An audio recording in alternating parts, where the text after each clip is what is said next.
All right, welcome to the final of the New South Wales Open Golf Croquet Championships. We've just had the first ball played in, and the two finalists, as those of you who were with us earlier in the day, are Pete Landrebe and Mark Scruton. Pete is playing with the red and yellow balls, and Mark put the first blue ball in a little bit short. Welcome viewers to the coverage on this beautiful day. I'll switch that scoreboard around. It's always the way. I've got a 50-50 chance. Yeah, 50-50, yeah. The players should wear coloured shirts, shouldn't they? And then it would be very easy. So Pete puts a deeper red ball in, and Mark follows that by putting a ball almost just a yard off the hoop 1, hoop 2 axis. I'm joined in the commentary booth by Kate.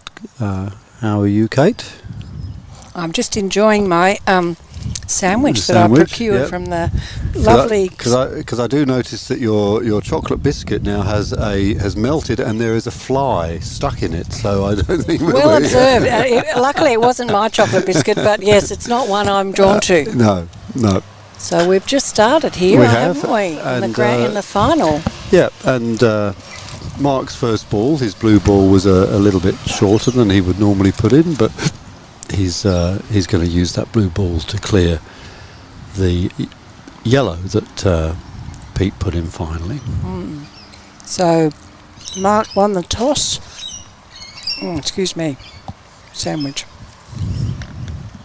Mark presumably won the toss, gone into bat, and he's got first crack at taking control of hoop 1. He has, although I think Pete probably has a hoop running shot here if he wants it. He has, now that I can see the red. I'll talk a little bit about the styles of these players in a moment, but let's concentrate on this very important shot that Pete's about to take. It looks like he is taking that hoop on, isn't he? Yeah. And why wouldn't you? We've got a 2-to-1 scenario, pretty much. And he shoots and he just bobbles off the left-hand leg and squirms over to the right, and now Mark has a shot himself. What I was going to say was, Kate, that they're very, very, very different style players. Mark is very, very methodical, and Pete is a much more aggressive player. And he'll be looking to generally, I think, take on hoops that will dispatch a result quite quickly. So anyway, Mark about to take this shot at hoop 1, and he clangs into the left-hand leg as well, but this time goes off to the left. It is a familiar pattern, isn't it? I think it certainly is. They're not a gimme. And it's the first hoop of this game, so they're still getting themselves into their playing mode. I was observing when Peter Landrebe played Peter Freer that in fact he's done that clearance on blue, which is a good result, not a great result, but a good result. Peter Freer is pretty quick, and he's quite an aggressive player. Oh yeah. If Peter sees a 5-yard hoop, he goes for that. He does. Yeah. So, whereas Peter Landrebe is a thoughtful player, he will consider his strategic options. Is there a benefit to some mode of play that will help me at the next hoop, or will give my opponent, a less strong a position to attack from? So he's always looking to maximise whatever his line of play is. And he's very much the professor of croquet, isn't he? I mean, yes. his knowledge of the tactics and the psychology of the game is absolutely incredible, encyclopedic. So, as you mentioned, he's being very thoughtful about this, deciding where best to put this red. Blue clearly with a hoop runner. Black not so, but patrolling on the short side. It is a question, isn't it, whether you move that patrolling ball, which is next to play, or you take away the danger ball, which is the blue ball. Yeah. And or some combination of yeah, either. I think that's very well put, Kate, because the danger is that if you take the blue out, then the black just rolls in front of the hoop, and suddenly poor old yellow there on the southern boundary is really in a pickle. So he's gone, Pete's played onto the short side himself. Yep. Which makes it less likely that Mark will roll the black in front, but makes it likely that Mark will put the red away, or maybe even stymie it. The way he's standing makes it look like he's going to just hit it. But that's interesting, because Peter's now led Mark away from perhaps what his preferred form of play would be, to put black in a really safe position and also protect the hoop from yellow, who, while not probably going to run the hoop, might. So he shoots and just gets rid of the blue, and so now that'll keep the rotations going. I think Pete will be quite happy with the way that those early exchanges have worked out, because Mark was in quite a threatening position, and he's able to neutralise that somewhat. And the hoop is now contested. Yep. I think a good thing for developing players to think about is that shot to the short side. It's not something that you see developing players do very often. It seems to be quite something that's deployed at a more expert level, but it's certainly very powerful to control that space. It's very counterintuitive. It is. You haven't got yourself in a hoop running position. You haven't cleared away your opponent. Exactly. You're just sitting there lurking on the side. It's like, what use is it? What are you doing over there? Yeah. That's right. But you are threatening, and you're forcing them to play either away from the hoop, which is great, or to risk your attack on them when they put themselves into the hoop area. So it's much more powerful than you might think. It's very well observed. Mark using the black to promote the blue into a very, very strong hoop running position. Yep. And you've got to say Mark is now in the ascendancy. Yeah. And if we pan the camera out to the left a little bit, we'll see where the yellow is, and see where what view Peter's taking there. So there's the yellow. You can see that the yellow is hidden from the blue by the hoop. So it's a very, very difficult situation for Pete to resurrect here, because the blue will play next, and Pete is even deciding to concede this and go halfway. He is. Pete, again, being just so thoughtful and knowledgeable about everything, hasn't just put that halfway. He's put that on the line that blue is likely to take as it comes through the hoop. So something Pete emphasises a lot in his coaching is that when you're playing a ball halfway, just don't lazily knock it up. Yeah. Really give some thought to exactly where the ball will inconvenience your opponent or give you the best chance of clearing or whatever. Yeah. Obviously, when your opponent's running the hoop. Nicely done. Obviously, when you're to run the hoop, I have seen people do this, you don't need to be on the line. Yes, you don't want to stay away from the line. That's Go right. to the left. That's right. But anyway, hoop one is to Mark in the first game of this final of the Men's Golf Croquet Championships in New South Wales. And Peter's put up a very, very nice red. That's a lovely just ball. under a yard away from hoop two. Very, very strong position, and made even stronger by the fact that yellow is so close to blue and is able to think about creative ways of negating or lessening blue's power over red. Absolutely, yep. And Mark's dodged all the balls on the way up. Sometimes it's a bit of a of an alley, isn't it? It is a bit of an alley. It's sometimes a bit of a traffic jam up there. So what will Pete do with the blue, if anything? Oh, nothing. He's just going to tickle up. If you hit it, you're going to make it improve its position. And if you snuggle it up, you've given yourself a pretty nasty spot. So now he might have. We're not sure whether he's blocked there. This is, we were discussing camera positions earlier, and this is one of the instances where that camera on the hoop 1, hoop 2 axis would be brilliant. But that's pretty good. That's pretty good. You've got to say that's a pretty good angle. That's nice. Yep. Yeah. Being able to see and the line that of camera is sort of almost on the halfway line, so it shows you how powerful this equipment is. Yep. And yellow did its job. It did. It did. So yellow did its job. Red remains in that prime position, and in front of black. So this is hoop 2. As I say, this is the hoop we consider not a great priority, but then again, a hoop is a hoop. A hoop is certainly a hoop. And so Peter will be, when you're playing secondaries, it's the hoop that you're more likely to end up getting, depending on how hoop 1 pans out. So it's 1 each.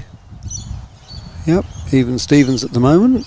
And did we put a clock yes, on to this Boyd game? started the clock when they started. And and we've got 75 minutes. We're already 4 times faster than the first 2 hoops in the second semi-final. Okay. So for those of you who have not been following today's play, the first semi-final was between Pete Landrebe and Peter Freer. It was a very, very exciting match. Both games going 7-6, and both games going 7-6 in the favour of Pete Landrebe. But some really brilliant tactical things happening. So well worth going back and having a look at the footage and the expert commentary on that. And then in the second semi-final, Derek Bull and Mark Scruton, who you were seeing now, playing a blue ball in towards hoop 3. Their game was quite laboured. They, after a first game that went for a very, very long time and was timed out, but still was a 7-something victory for Derek. It started to mean that time started to become limited in the other games. So by the time they were in the second game, we had a situation where Mark was 5-4 up, the bell went, and we were in a situation where Derek had to make that hoop. He did, and then there were 2 rotations, and that got, that game finished 6-5 to Mark, and that meant that there was an hour for the last game. They took 40 minutes to play the first 2 hoops. And so we knew that there wouldn't be an opportunity for all of the, a 7-6 sort of victory. Yep. And it ended up being 3-2, which is a very unusual result. A very unusual result for a championship competition, it was a big shot to win it. And as Boyd has pointed out, it was an amazing shot that won it. It was an incredible jump shot, 4-yard jump shot on hoop 5 by Mark. So really beautiful way to win. Yep. But sadly we didn't see too much of hoop making, but Mark's about to make hoop 3 here, you'd imagine.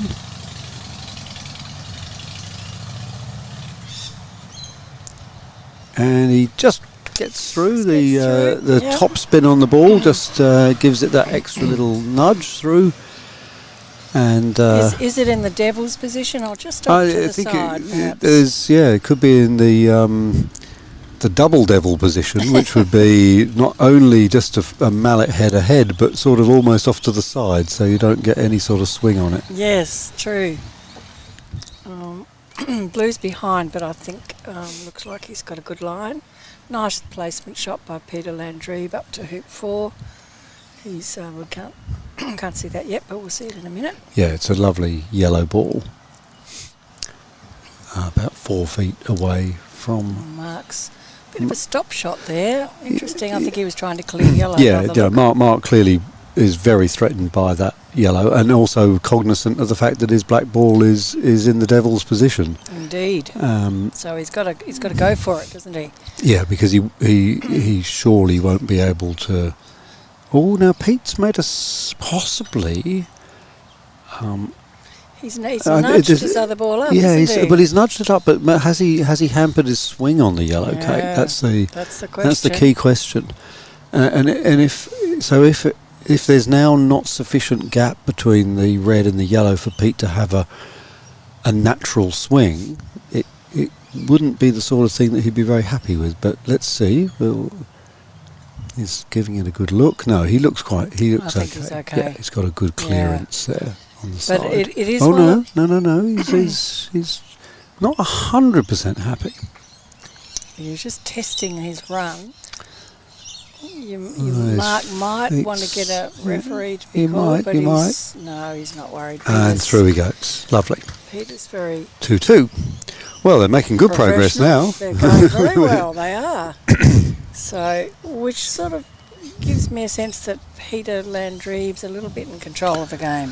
Yes. Because it's a pace that would. This is Pete's pace. Yeah. This is definitely Pete's pace.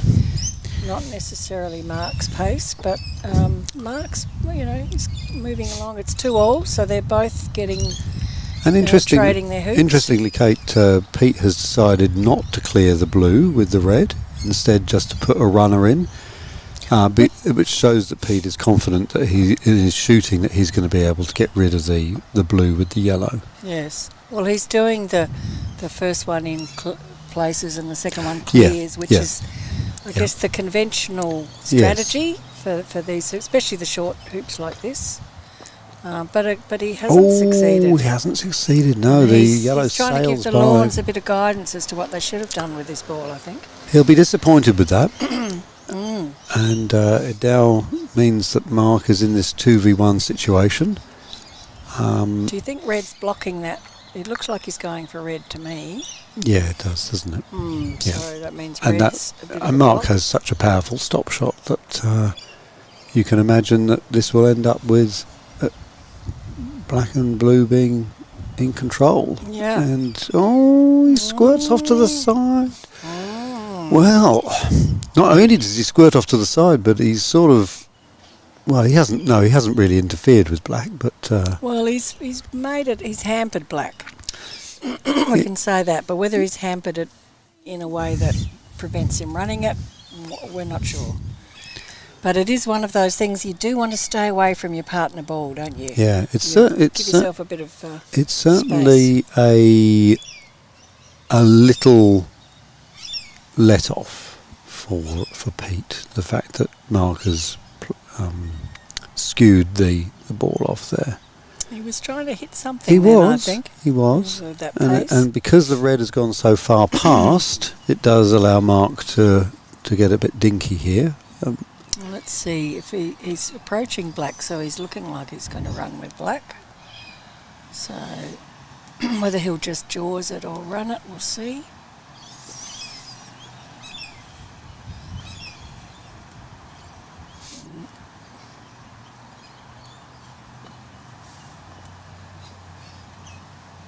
Oh, that's a little bit off to the side. It's gone off to the side. It's. No, it hasn't. Don't you think? No, it's in the middle. Think it's in the middle? It's in the middle. Yeah. I think. It's in the middle. Well, I think it's not. Because from this angle, it looks like it's off the right leg, doesn't it? Yeah, well, that's what it looks like. And from where we can see in the commentary thing, but from this one, it's right plumb in the jaws. Right, it is, isn't it? Yeah. A little bit to the left, but not much.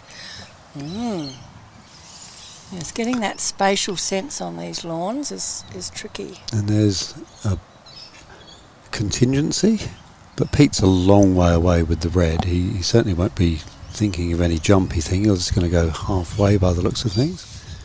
And off he goes. He is indeed, you're right. And he has judged that to perfection. So you can see Pete's not he's not desperate with his play. He's never desperate, but you might feel like, well, I'm in a final, I need to make sure I've got every hoop that I can get. It's not the Pete Landrebe style. He plays a longer game, and as long as he's in touch with his opponents until you're getting towards hoop 9, I think he's got enough confidence that he can always motor away or I think a very key thing here is that Pete would back himself to make any 7-yard roquet, and thereby putting his red near the peg. Wherever Mark goes, it's going to be 7 yards or less. And that's all he needed to do.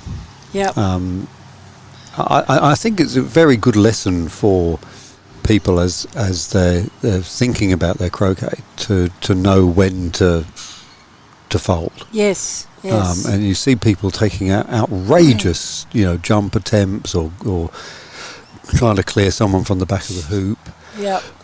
And it's all very spectacular, and the crowd go wild when it happens.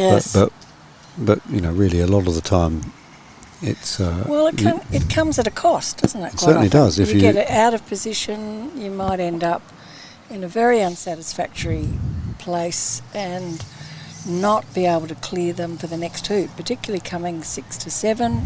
If you've taken yourself to the other end of the lawn, you've just about given away hoop 7 and possibly hoop 8. Yeah, absolutely. So you're wise to kind of be thinking of where your balls are going to end up for the next hoop, and how's the game progressing so far? Are you happy to trade hoops, or do you need to get the advantage straight away?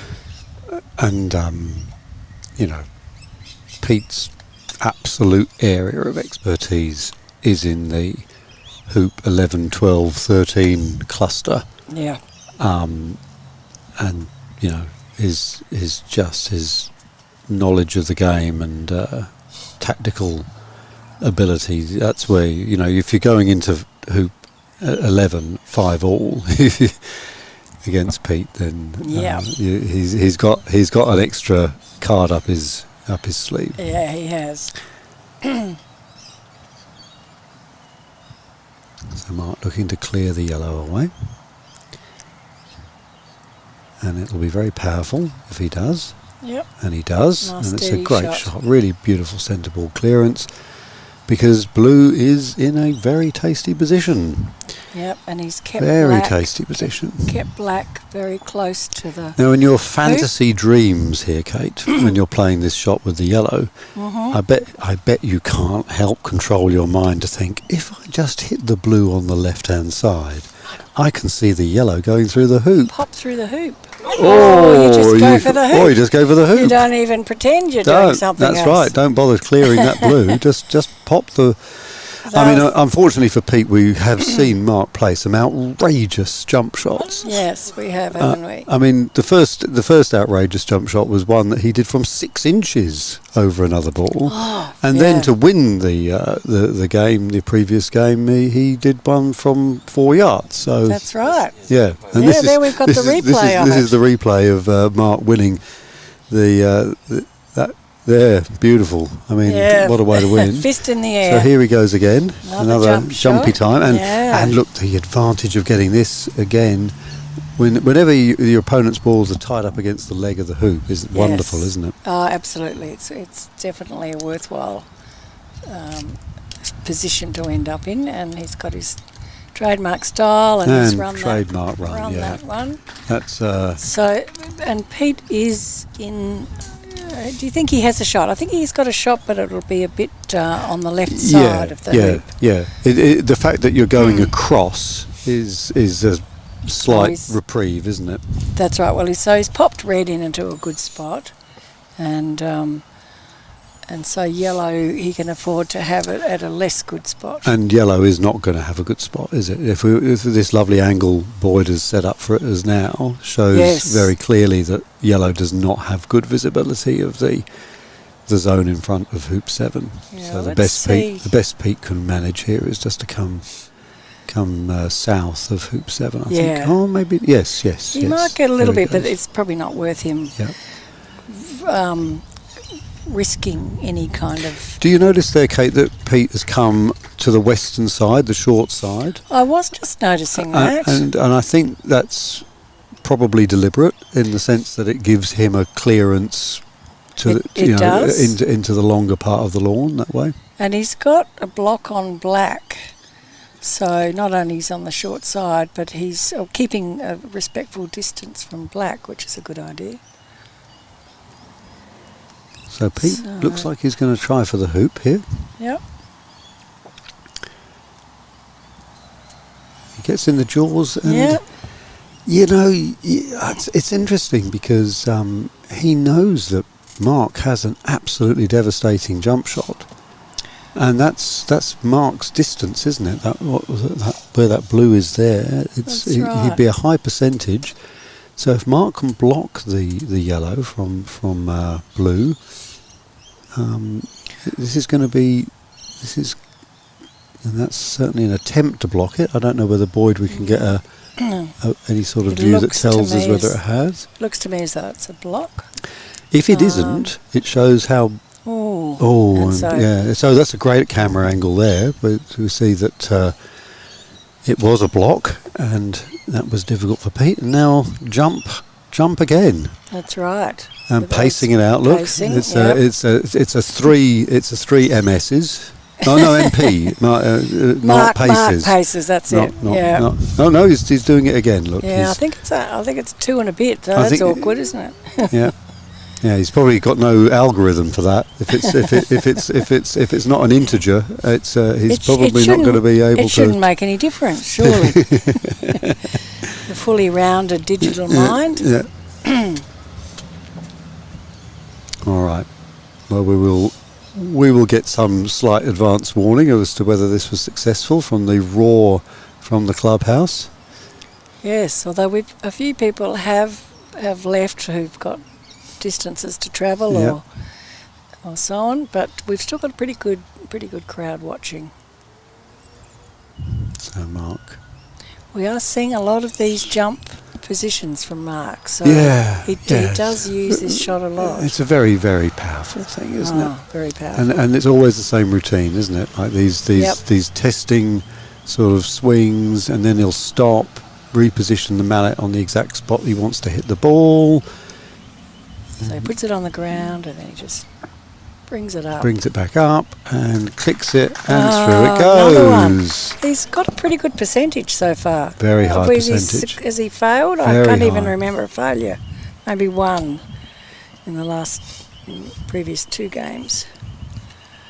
So that gives him now a handy lead. 5-2. 5-2. Yep, 5-2 is very, very strong. So Pete will be looking to get some... Pete was ambitious there with that red. He's slid it a fair way past, and that means that there's now going to be a wired spot.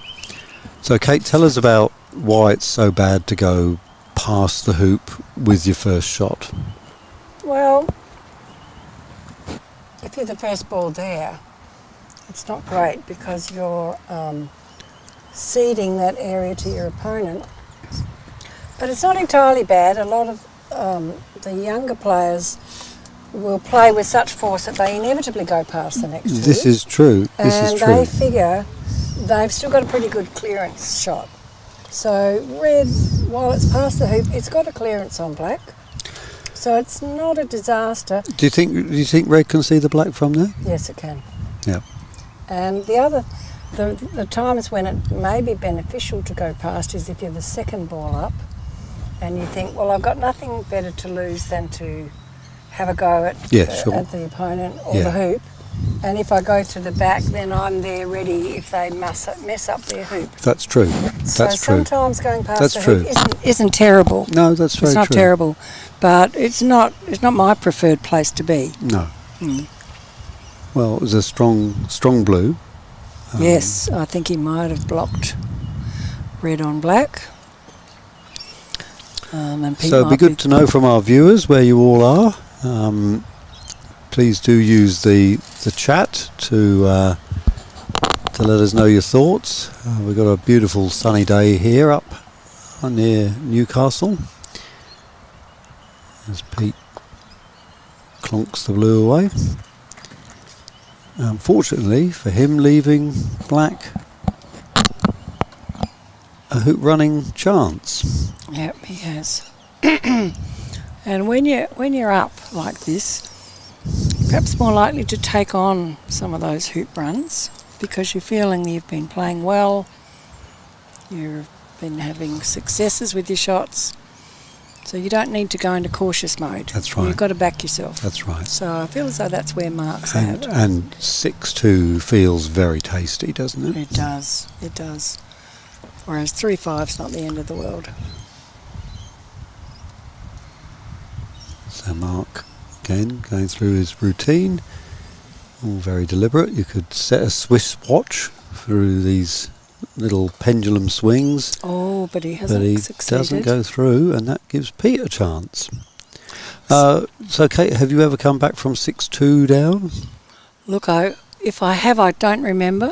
What about yourself, Gareth? I don't think so. No, No. I think 6-2 is a bridge too far. 5-2, yes. I've come back from 5-3. Yeah. Oh, yes, 5-3. Which is a very classic position it to is, be yeah, in. yeah. Because 5-3 is... particularly if you're first to hoop 9. Yes, indeed. Then I back myself. I remember playing Ralph Richardson in Canberra when I was a less experienced player.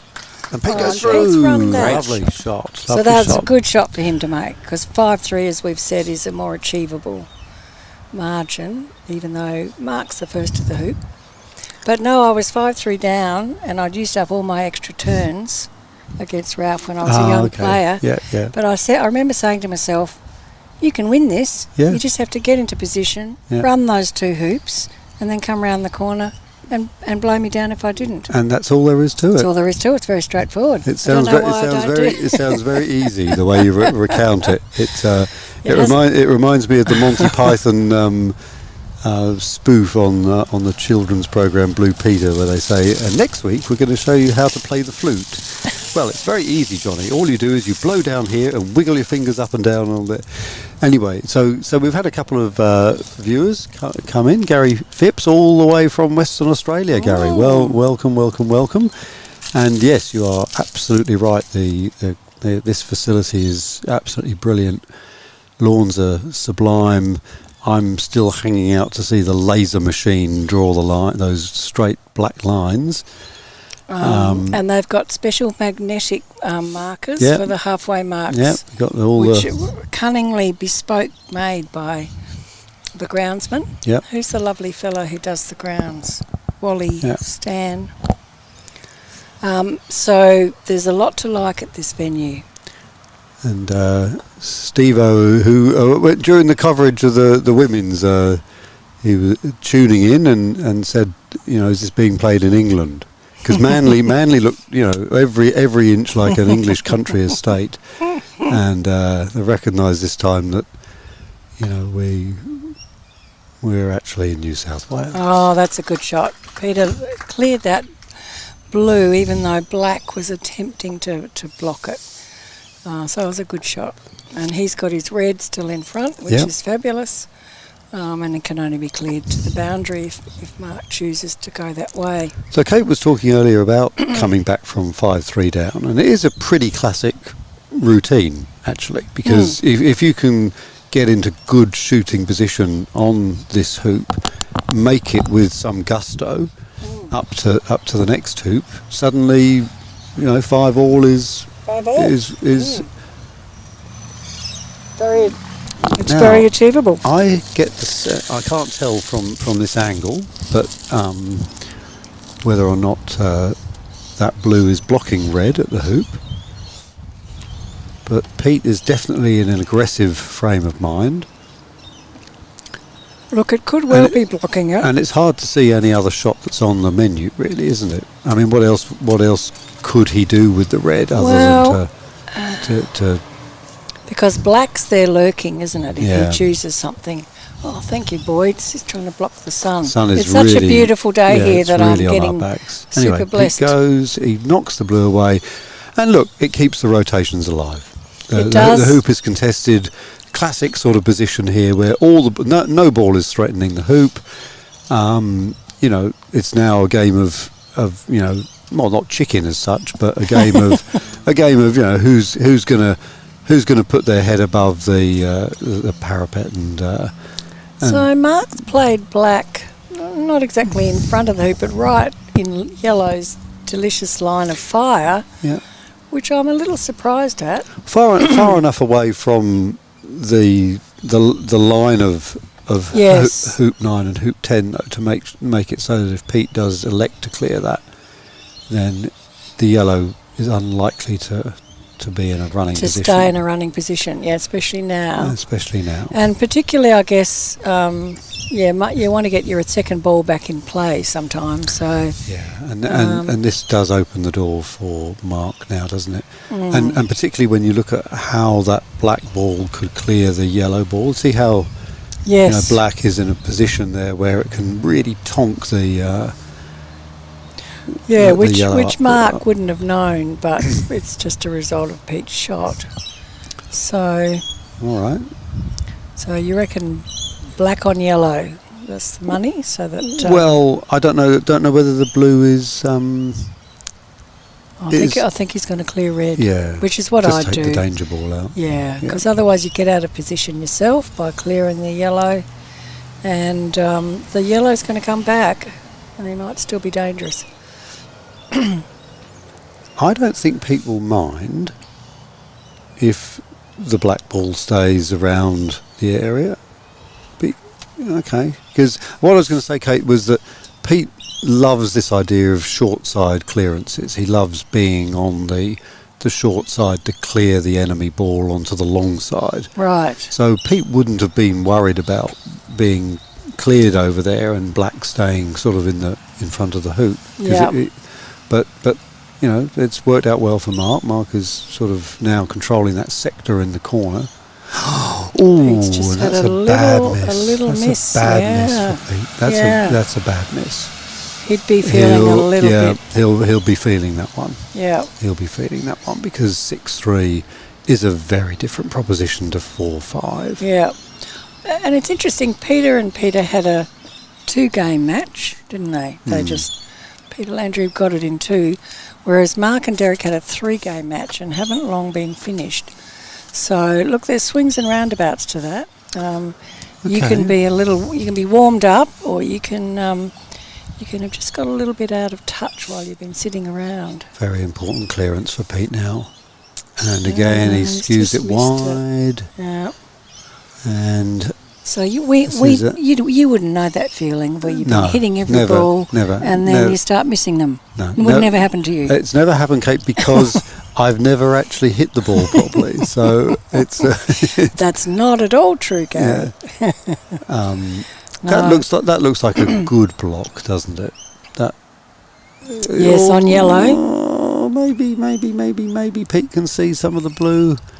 Yeah. I mean, and he has to. There is no other option. I mean, the time for going halfway, you would imagine, has gone. I think so. Absolutely. At 3, giving up a hoop at 5-3 is. That would be being a cowardy custard, and I would never say that of Pete Landry. No, I mean, discretion is the better. What do they say? Part of valor. Part of valor. Yeah, Mm-hmm. I mean, you could. I don't know. You could argue that if things were hopeless here, that going halfway and thinking, well, I can still come back from 6-3. Yes, that would be a very optimistic thought. Because if really, if he's appraised this and he just really can't move that blue, then do you want to be on the other side of the lawn? No, you don't. Languishing. No. There's no room for heroics here. I mean, in your fantasy mind, you could imagine that the crowd would all go "ooh" as the ball, hits the blue out, but no, it's much more likely that you'll end up on the middle of the western boundary, and really compromised for the next two. Yeah, and the other problem is red is a long way away. Look, he is going to the middle. There you go. He is, but again, being very thoughtful, he's put himself on the line, presumably between hoops 9 and 10. Yeah.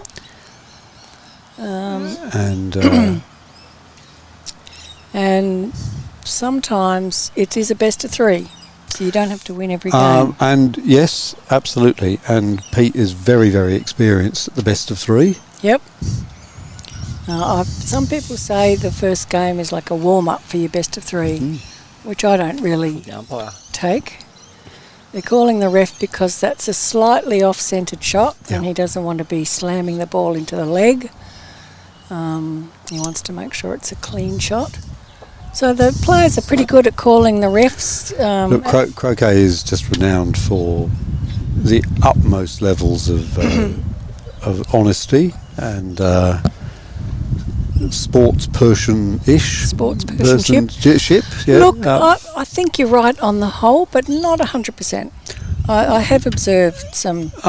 Sometimes it's people thinking that is a perfectly valid form of play, and so they will play a shot that you think, ooh, perhaps that was a fault. And then other times it's kind of, well, if I can get away with it, it's okay. That would be the rarity, but I have come across it. Very, very rare. I think most players are just honest to a fault. No pun intended. And these people are being videoed, so there's no escape. Yes, really, there is no escape in this. Yeah. But yes, it is. Croquet is very unusual in competitive sport in that people are extremely courteous and very encouraging to their opponents and they're pretty much scrupulously honest in everything that they're doing. And any frustrations that you occasionally have are just with yourself. Like you play a bad shot and yes, you throw the mallet through the window. I mean, who wouldn't? Perfectly reasonable play. Yeah. Or you come over to the commentary booth. Would you look at that shot? Oh, he's just gone behind. Where is it? Sorry.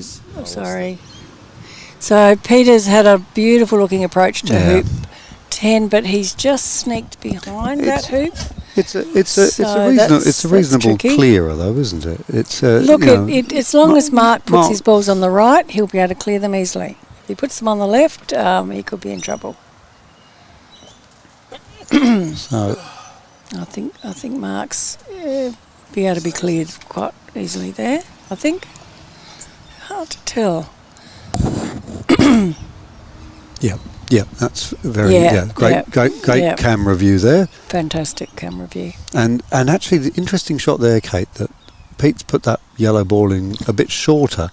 You were making the point earlier that it can be very, very dangerous to get a bit too greedy there and start rolling your ball up in really close to the action, because then suddenly there's this horrible thing that can happen when you clear that.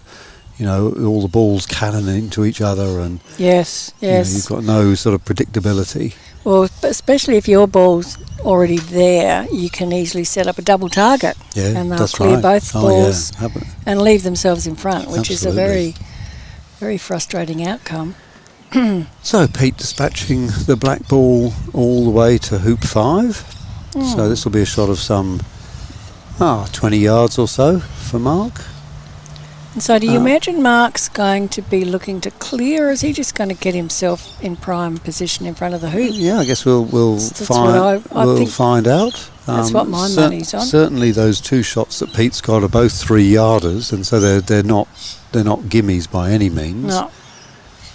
But Mark's got quite a big swing here, hasn't he? He's got a big swing, but then as you say, he stops. Oh no, he doesn't. He's going for a clearance. There's a clearance and it's on its way. And it sails. Actually, it was going towards the hoop.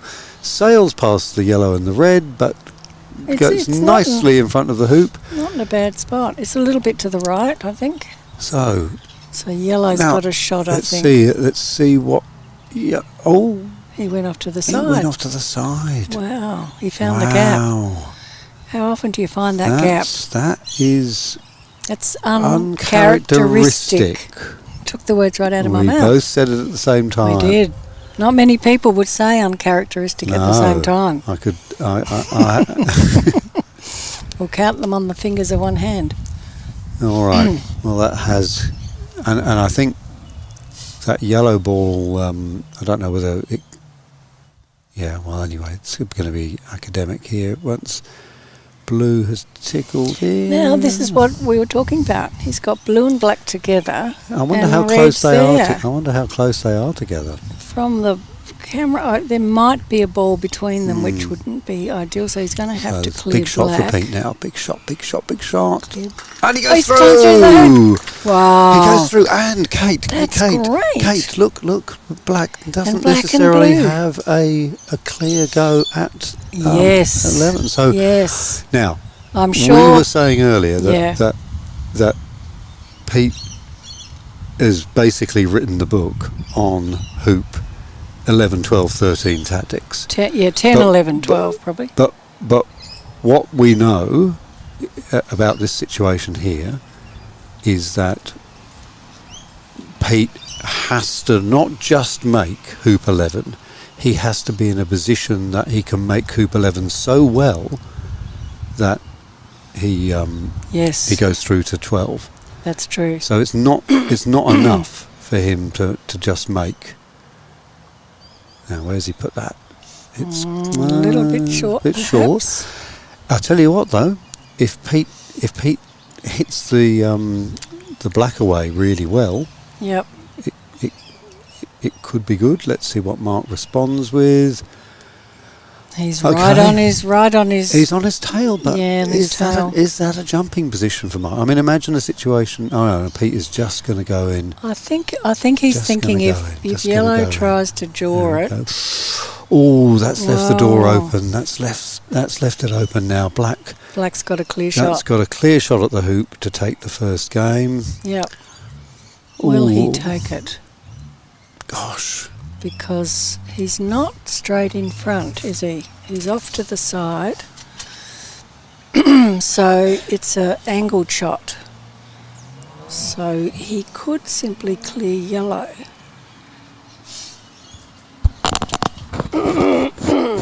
I think I'm losing my voice. How could that be? Oh.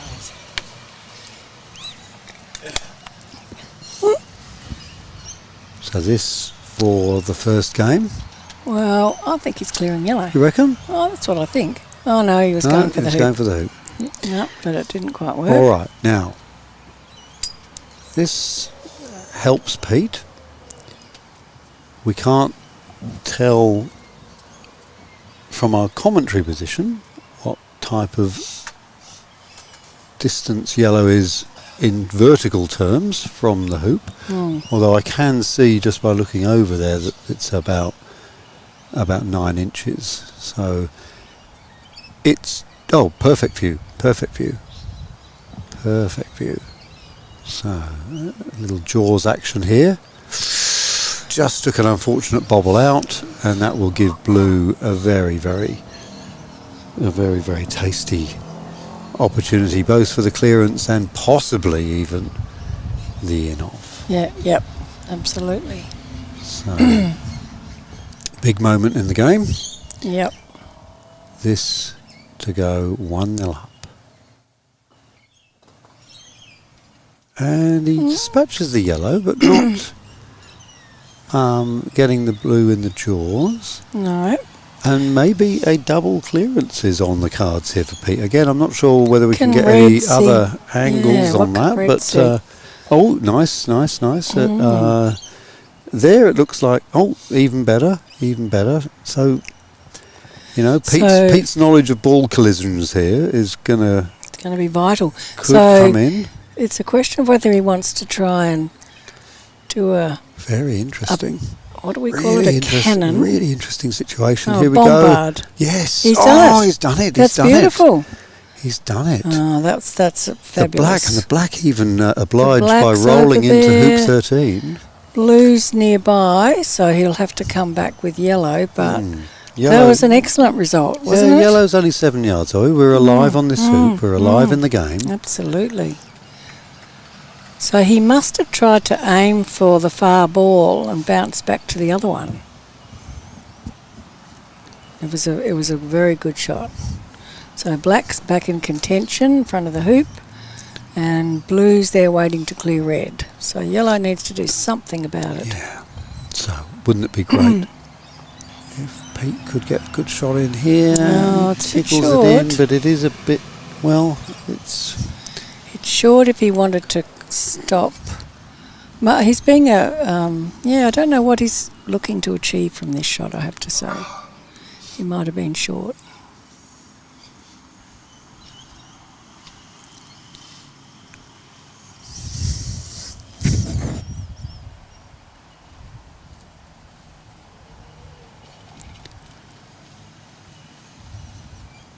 Mark clearing the red. Nice clearance. So you were saying you could set your clock by Mark's swings. Yes. He's generally a 3-swing fellow, except for the more tricky shots, and he might get up to 6 or 7. Oh, what a delight. Oh, that was offline. He's not happy. He's not happy. He does the traditional look at the mallet. Now he goes off to do his a little bit of practice. swings. Yeah, what happened to that shot? Got to get a new mallet. All of those thoughts that we all have. And, So we're up to black to play, aren't we? Yeah, black to play. That is a hoop run. I know it doesn't look like it from the screen, but it is runnable, but obviously the yellow is very, very clearable. So yeah, he's going for the yellow by what I can see. And he's got blue sitting there as well. And he's taken black away though. He's taken black away, and he's only managed to clear Pete about 8 yards from the blue. Yep. And yeah, this will be a very, very, very important shot. So here he goes. Shoots and good gets shot. a good contact, keeps his yellow around. So now maybe the balance of control is slightly shifting in the red and yellow. Yeah, yeah. The traffic light colours. The traffic light colours. Traffic light colours. Traffic lights against. Traffic lights against the black and blue. The blues blue and the black. blacks. The black bikey guitarists. Oh, bikey guitarist colours. Yeah, nice. The blue-eyed peas, the black-eyed peas. So as these rotations continue, we can see yellow and red, sort of, yes, off to the sides of hoop 11, but certainly patrolling. Yep. And limiting the options for where black can go. Yeah. Very much squeezing the space available to black. Yeah. And that is surprising, I think. Mark putting a ball right into an area where Pete would be very confident of smacking it away with the red. I would have thought so. Yeah. I would have thought so. So a surprising one. I mean, of course, you can't tell what Mark was meaning. He might have meant to go a bit deeper. Well, he was between the two balls, between red and yellow. So do you go close to yellow or do you go close to red? You'd have to say this is a great opportunity for Pete now, though, isn't it? You would. Because it's a good 12 yards for Mark. Yeah. And then it's only a 3-4 yard shot of red on black that would then really make it very compelling for yellow, for a lovely jaws as well, a lovely jaws. Yeah. So this is a big shot. This is a big, big shot. Mark doing something, getting the yellow out or making the hoop. Here it comes, here it comes, here it comes. It just goes off to the side. Yeah. So this is really a good chance. It is. This is a good chance. So we expect red to clear black, and then yellow can decide what it wants to do. So let's just see what happens with this shot.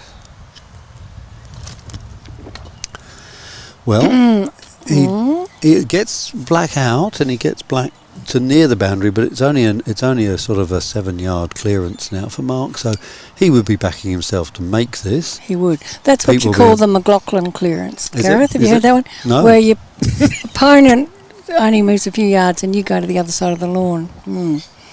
Less than satisfying. So yeah, Mark will be looking to. Oh, he was looking at getting a hoop, I think. Well, Now, He's had a few shots and he hasn't succeeded yet. if Pete gets this down to hoop 12, Yep, we have a game on our hands. we We do. have a game on our hands. We absolutely do.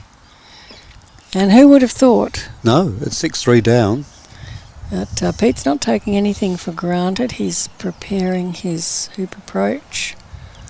And he wants it to be clean, but Okay. it's just... Has it gone through? No.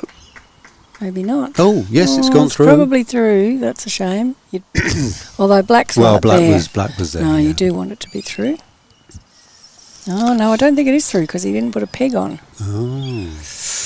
All right, but I tell you what. If he doesn't get I tell cleared... you what, a 14-yard clearance on the red on the black would settle it, wouldn't would it? settle it. I mean, imagine if Pete Probably. clonks the black here.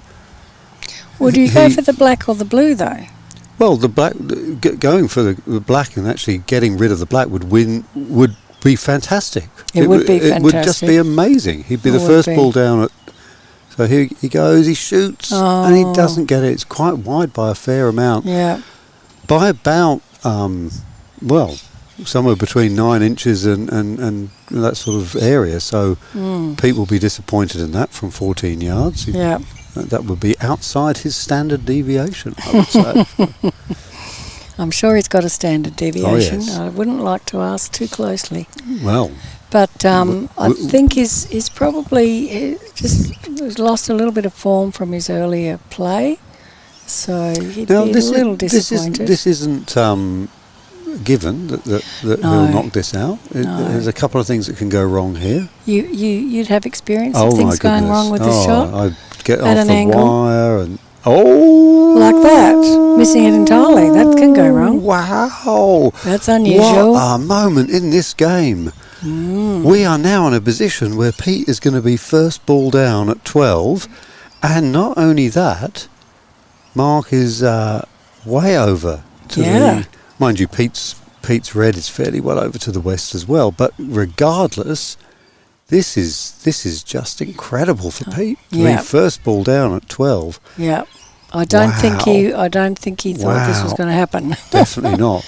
So he comes So through he's- and then steady, That's a good shot. and that will do nicely. It's a 2 good yards shot. out from hoop 12, and the other thing it does, Kate, is it limits where blue can go, doesn't it? It does. It really says, where are you going to put your blue now? That's right. Are you going to shoot at the hoop? Are you going to go long? What are you going to do? That's right. Because if you shoot at yellow Wow, and if you miss, you're wow. out of position entirely. Okay, So and Mark's you going for go- that. Yeah, that's a nice ball. It's not bad. It's not. I don't it's think not, it's blocked It's not yellow. It's not block yellow. No, No, it's not block no. yellow. It's not But- block yellow. And furthermore, let's see where this red goes. Come on, red. Come on, red. No, it's not a great red. Little It's bit not a long. great red. No. It's put a lot of pressure on now on yellow to make the or maybe do a stun shot on the blue. Maybe. Well, you see, this is hoop 12, Yeah. and the 12 to 13 transition, which is vital to Pete winning the game, means that you don't want a shot that might result in you just dribbling through the hoop. No, that's the Because last thing then you want. can't get to hoop 13 and Absolutely. all is lost or all is threatened. So Peter won't like that. So I think if he had a chance, he'll clear blue rather than go the hoop. Yeah. I could be wrong. Yeah. He no. might just decide to hang it all. So Mark's coming from a long distance now for this black shot, isn't he? And Let's see. is he going to Don't be clear tempted yellow? to look over the screen at this Is one. he going to clear yellow? So it's on its way. Pete's going to get in our way. He doesn't clear yellow. Oh, he knocks the blue. Oh. It now is an open hoop for Pete. Well, wasn't it always an open hoop? Do you think it was blocked? No. But what I mean is, it didn't. Hitting the blue didn't sort of make a blockage or anything. It didn't. No, didn't but he's obfuscate anything. I so. think black's partially. Oh no, just black's off to Now, the side. a This lot is of like players, an in-offy thing. a lot of players here, Kate, would just go for this hoop. Yeah, well, exactly. But Pete is really thinking very deeply about Very it deeply. and thinking, 'Cause- is this the right time to take this hoop? Oh, yes. And even though he's got a lovely little gateway ball just to guide his yellow through, he's still got a little concern about where yellow might end up, perhaps. So he knows that if he was to make this hoop, the next ball to play would be the blue. That's correct. Now, if we look at the line between blue and hoop 13, is it brilliant for blue? You know, that's you know, wouldn't it be great from Pete's point of view if the red was slightly blocking? Anyway, off he goes. Oh, and he bounces off. Bounces off. Yeah. And blue can see yellow. Yeah, admonish the mallet. That's what you have to do. It's the mallet's fault. Yep. Yeah, we all know that. That's what we all find. They let us down when we least expect it. So, if Mark clears yellow, red can clear black. So yes, going to clear red, obviously. Silly me. Clear red and leave black in front of the hoop. Yeah, they're powerful clearing shots. Yep.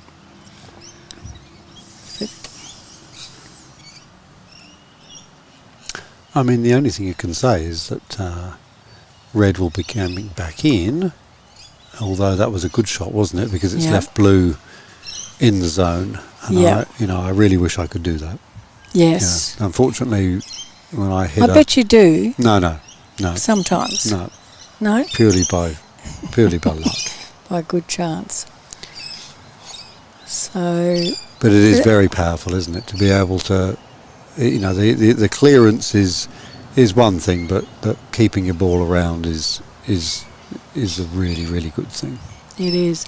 But all right, Pete rolling. See, wrong black's side. off to the side, and whether it is a runnable shot is arguable. Yeah, it's definitely not runnable. You say not runnable. Yeah, black that's what definitely I isn't wonder. runnable. He'd probably make a fool of me now by popping it through with great aplomb, but I don't believe it's runnable. No, he's going to clear yellow. So it's interesting that he put red there rather than between blue and the hoop. Yeah, I mean, he may not have meant that. No. That's a good shot. Yeah, good stun, and suddenly black and blue are now dominating in front of the hoop, and red and yellow are behind and away, and that's right. That lovely sort of impetus that Pete had a little while ago has just evaporated a bit.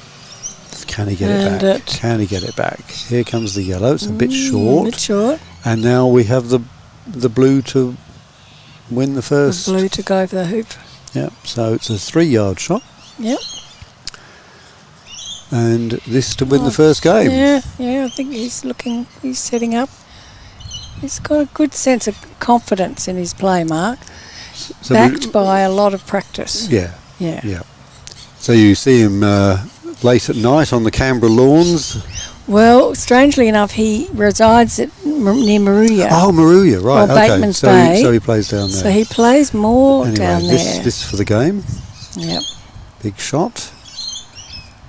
Certainly we'll hear the round of applause. No, he's going to make us wait for that.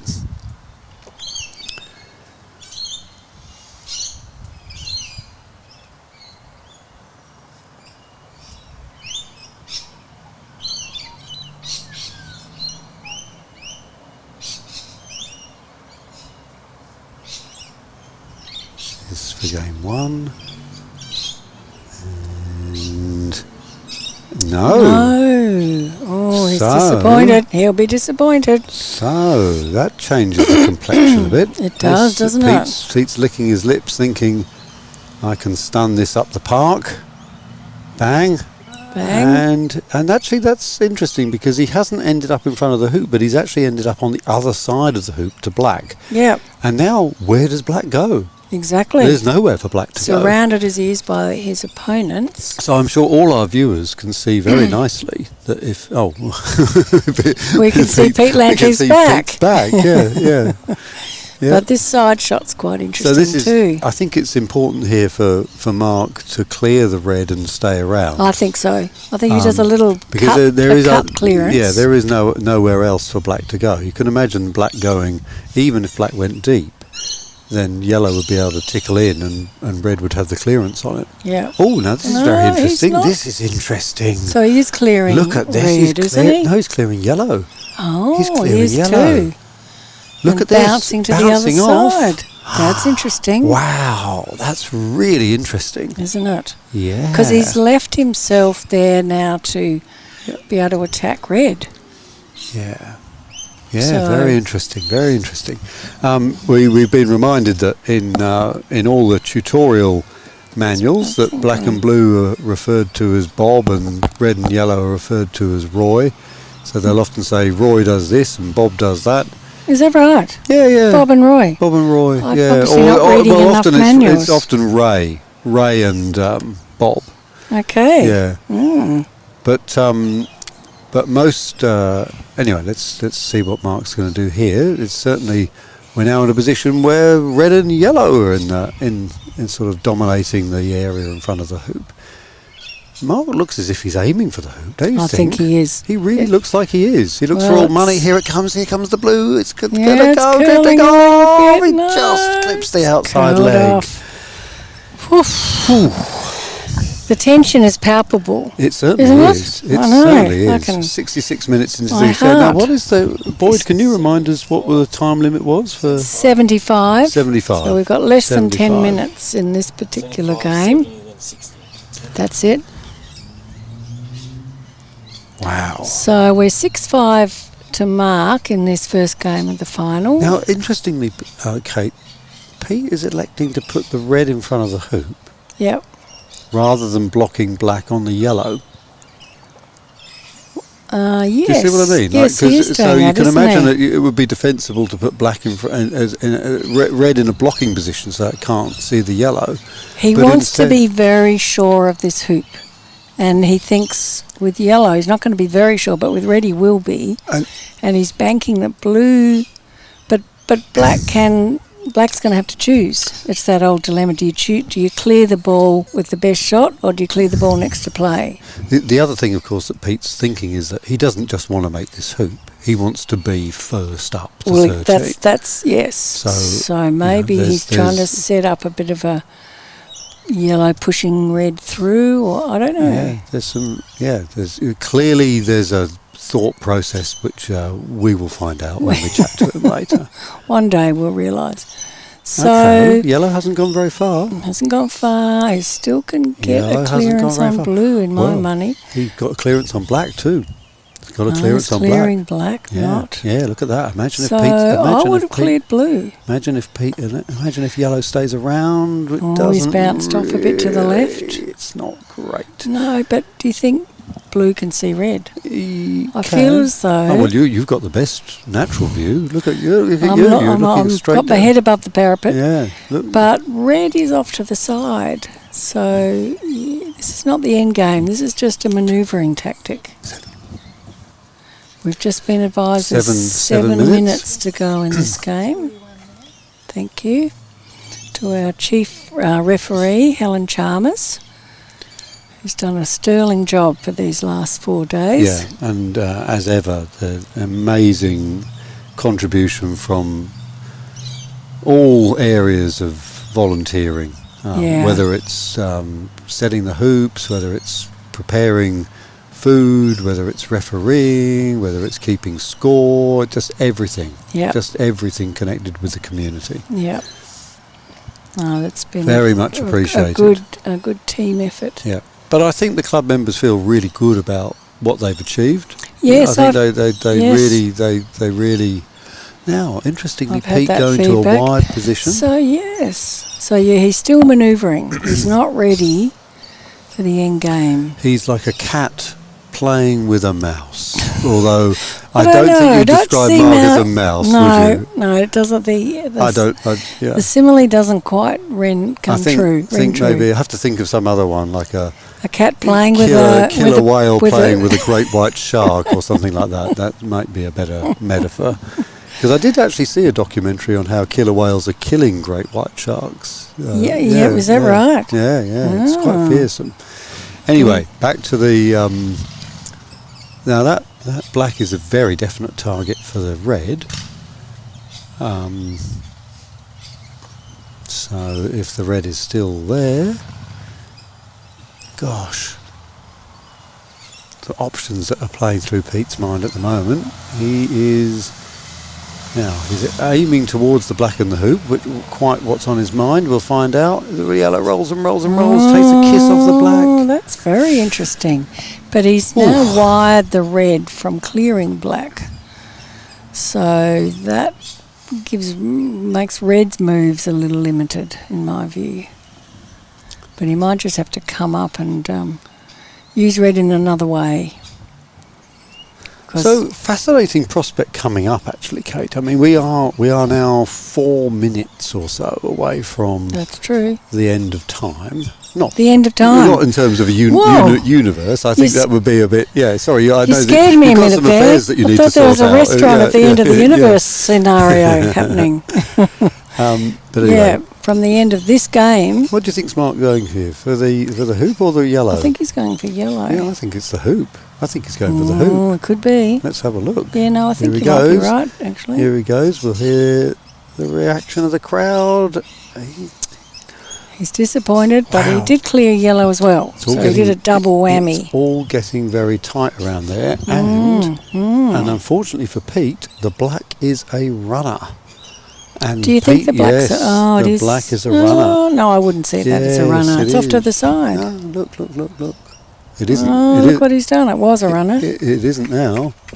That was a nice shot. So a nice kiss on the black. So a big question now is, are they touching? So that's what red was able to do. It was able to manoeuvre yellow and itself at the same time. Yeah, Mark's looking at that. Referee's called for. The balls are not touching by the look. We can almost see that from here. It's very hard to judge. We'll see Out what comes Helen says. the magic little bit of... The magic white paper. White paper, but as you say, Kate, it's very clear. But thank you, Boyd, for zooming in on that. Those balls are not touching. They're not touching. Which means that there's Mark has to be very careful. There's a limited array of shots that Mark can play here. He's not playing straight in, that's right. He's got an angle shot. So he's in front of the hoop and Pete's yellow's behind the hoop. Can Pete see the blue? Looks like you might see that blue. Very, very important that. Yes, very nice shot on. No hesitation with that one. He knew what he needed to do then. He knew what he needed to do, and yellow is in a hoop running position and red is in a very strong clearing position. That's correct. So red will need to clear black, I think. And try and stay in front. But, let's see. There's lots more. Well, there's 4 minutes more. Mark can muddy the mix here. Maybe 3 minutes more. Mark Pete might muddy need the to mix, especially by going in. But I wonder if either of them have asked to know how long there is to play. I wonder, Kate, here if stunning the blue is an option. Yes, it is. Oh, is this what he's doing? That's what he's doing. Yes, it is. Why would he do that? Oh, look, because now he's 2v1 and black doesn't have a shot at the hoop. Ah, that's true. Although, having said that, there is a tickle. There's a tickle. Yeah. Mark just needs to run the hoop. Peter needs to go through clearly. So. But certainly. And Mark's in front. Certainly, we've now rotated around to two balls in front. Mark is going to try the tickle into the mouth. So if time is called, this hoop needs to be finished. Well, is my understanding. Yes, then you have the two rotations. But surely the two rotations wouldn't apply to the 13th. Well, if it's 5 all. No, it'd be 6 all. 6 all, I mean. Yeah. No, that's true. The two rotations become immaterial. Yeah. So, but what I'm saying is, Pete is if he knows the time or he doesn't know the time, he's still in the strong position as long as he retains in contention for this hoop. Yes. It doesn't actually matter if he runs out of time, effectively. No. I think they just have to finish this. Time is probably irrelevant, isn't it? I think so, yeah. I'm sure there's some philosophers that have already said that. Time is irrelevant. Time is irrelevant, or time is a man-made construction. I think time is probably the only relevant thing. I don't know. Anyway, so time is a human construct. He's You know that, don't you? nudging red, and leaving it all for blue now. Blue with a 14-yard shot at red. 14 yards. That's quite a distance. And, yeah, okay. Let's see what happens. We will look at the screen. Yes, we will. No, not just distracted by some... Oh, she's just called time. Oh, Time has been called. Which is a bit irrelevant, really. Well, it may be irrelevant, but Well, she needs yeah. to be sure that Mark and Peter both know. Of course. Because in the previous And game Peter. there was a little bit of contention. There was contention. And it about is, it. you know, Pete is just clarifying what does it all mean. You know, does it mean that we play 2 rotations? Is there another hoop? Do, you know, Yes. do we have to stand on one leg and say ping? Or, I don't, I don't that's know. a new one. Anyway, They've Mark all resetting. gathered, Mark resetting. They've all and- gathered together to work out what it means today, I'm sure. Okay, this is a huge shot in the game, isn't it? It really is. It is a big shot It really is a big in shot. game 1.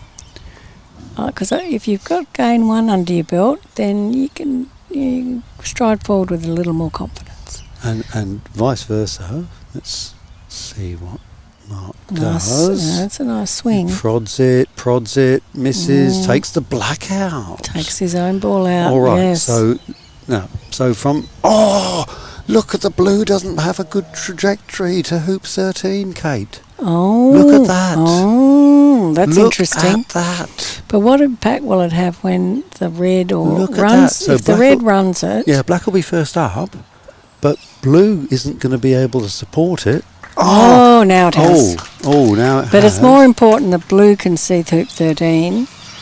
Wow. But actually, 6-all. who's first is black. So has Black black still got a first. good position? Yeah, black's got good visibility, I think, of hoop 13. So in the end, Pete just needed to get the hoop and to give himself the best chance for the hoop 13. Wow. So he was way behind in this game. He was, wasn't he? And And he's just slowly but surely got himself back. Played a good game, and I think Mark's had a few, inconsistencies perhaps. What's he doing here? He's worried about.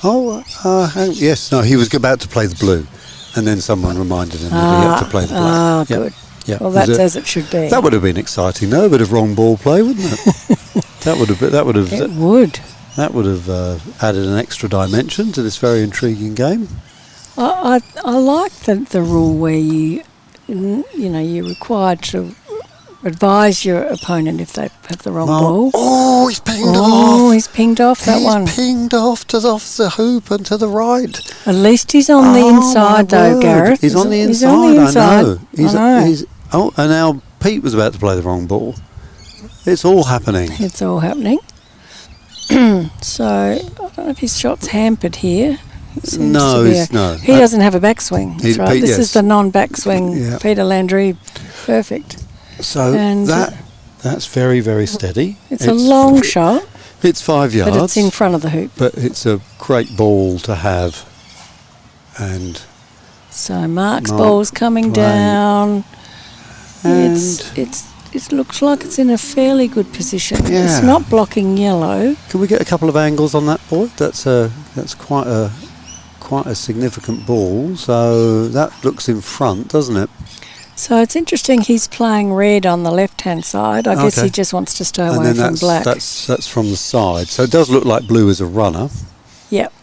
Although, it's definitely a runner.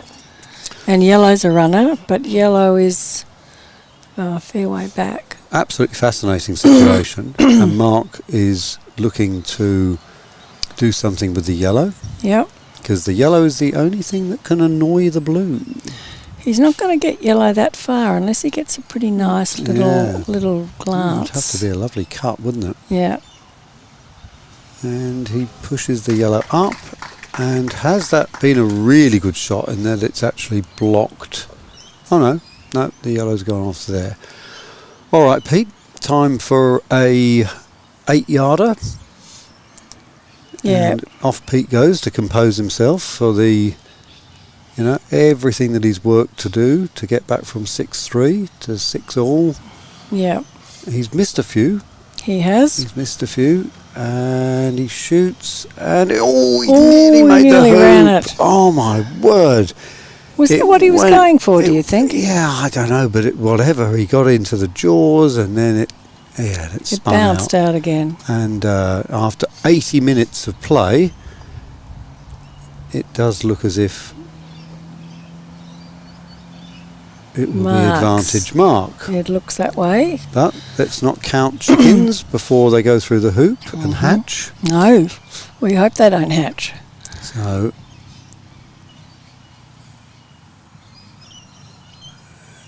no, it's in the jaws. In the jaws, but red. Yellow's on the side.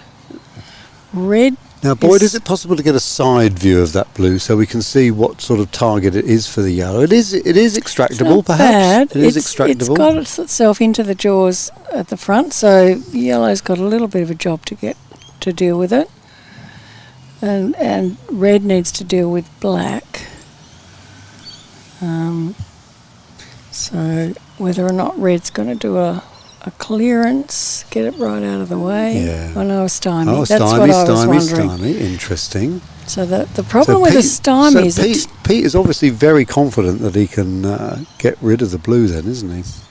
Well, I think so. Or did he think that he was probably worried that black would put the blue through. That was one of the things that could have happened. Yeah. Or it could have moved the yellow. Either thing he could have done. But the problem with a stymie is that now it's taken his ball out of the action. That's true. They're both out of the action. So it's one-on-one. It's a one ball. It's one-on-one, yellow against blue. For the moment. We'll see what Mark does. I think he's going to do something to stop the stymie. Now we're getting quite warm here, aren't we? We're getting warm. We're getting stiff. We've been. I don't think people realise an hour and a half sitting here. The life of the commentator. So smooth. Poor boy gets even less exercise. He's got to sit here the whole time and then pack up his gear.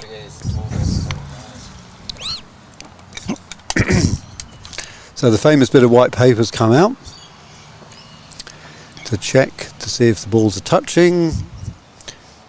We need a sort of umpire T or something, don't we? To say touching. Peter does that. He does. You put your hands together. Well, they're not touching at all. Why did she get the bit of paper out? I don't know. Oh, we're hammering. It's hammer it's time. A hammer shot. Hammer time.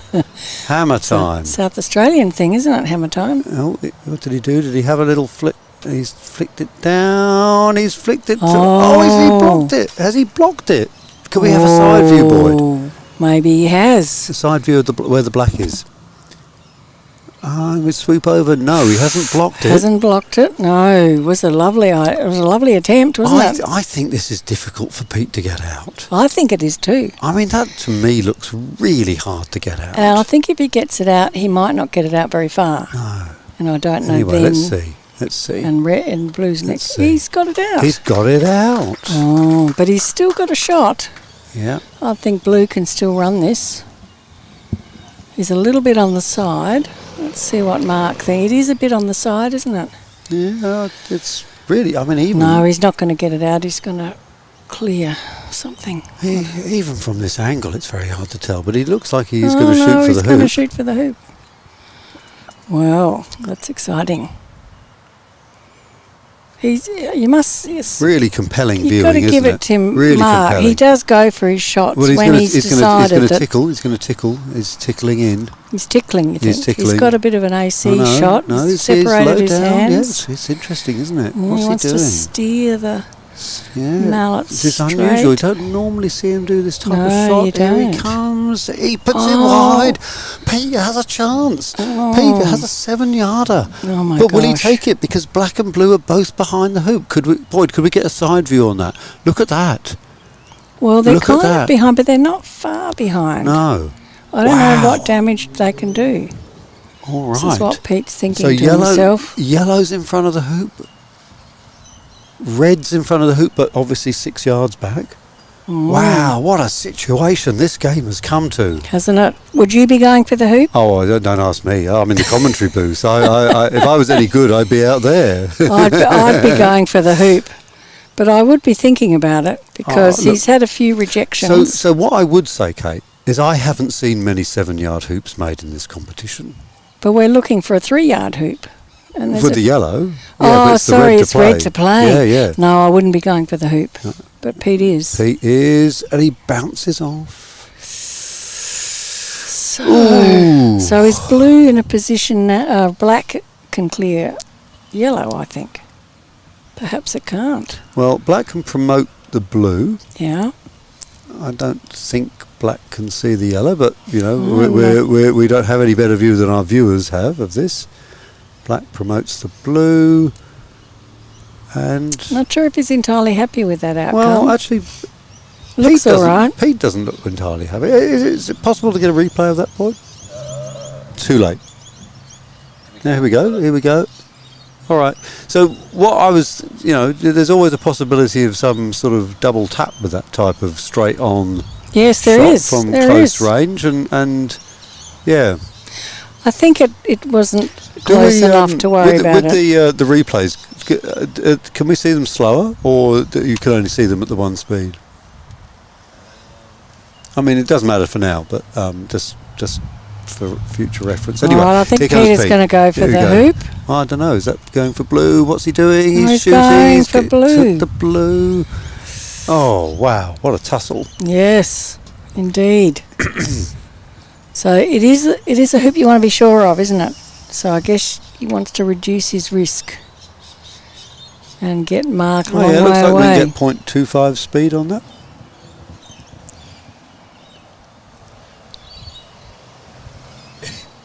Yeah, we go slower. Yeah, so this. Here we go. We're having a slow-mo replay on that shot. Very close. Just to see whether or not there is. What do you think? I'm not going to comment. That's the viewers can make their own mind up about that. But yeah, I couldn't tell. Yeah. I couldn't tell, but it didn't go very far. But great to know we've got that facility. It is. It gets better and better. The refs may or may not be happy about that. And Pete clears.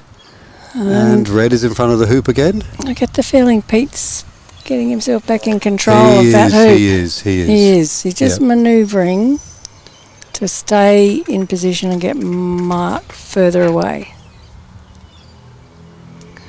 So it looks as though that the game on lawn 3 just behind us, which we can't see, so we won't Peter talk about against it. Derek, yeah. Peter against Derek, we won't talk about that. Anyway, so in comes the black, and that's a good-looking black, but the yellow is all over it.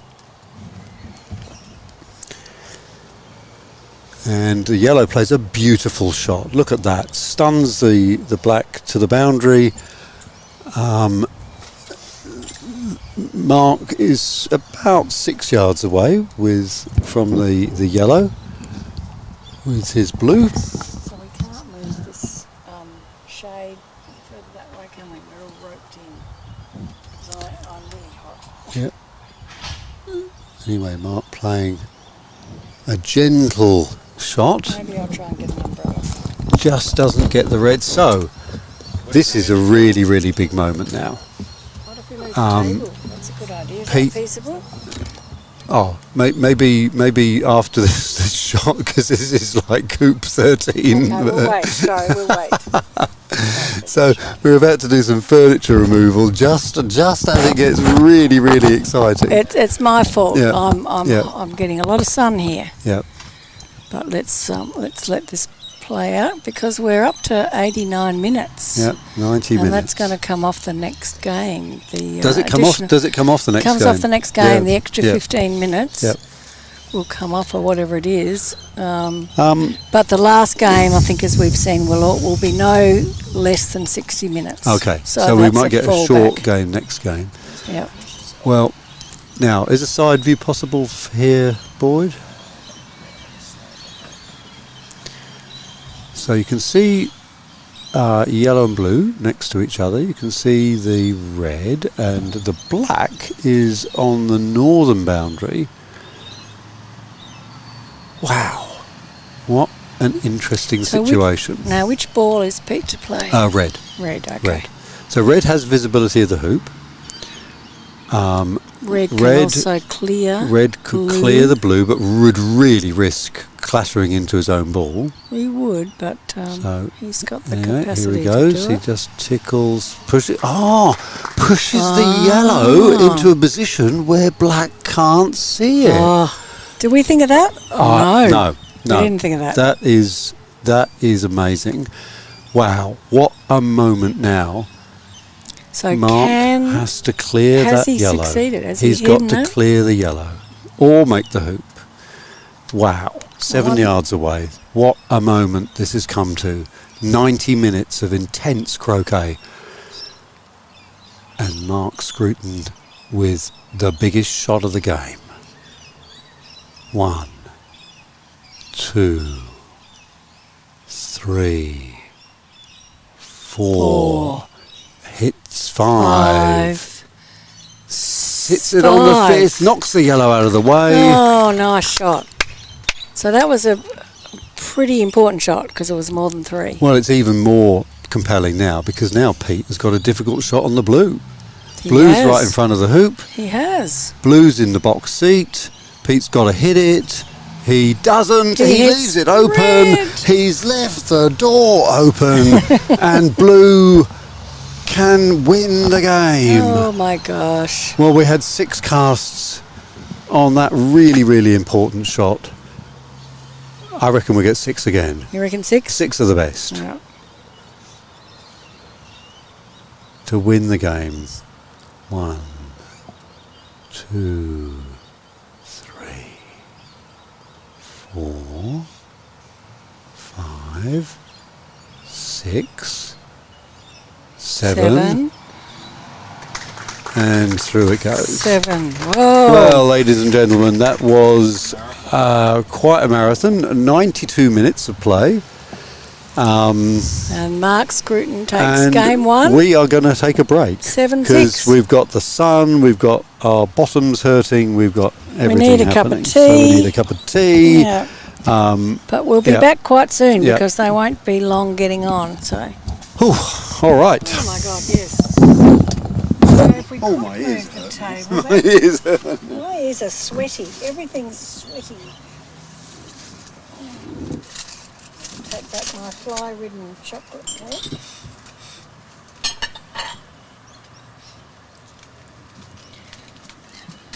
So what do we think, Boyd?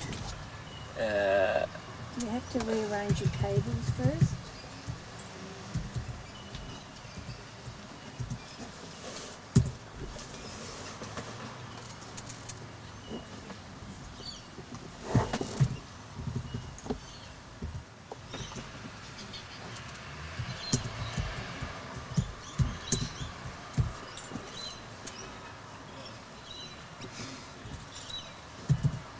Let's do this. I love your weights under your camera tripod. Yeah.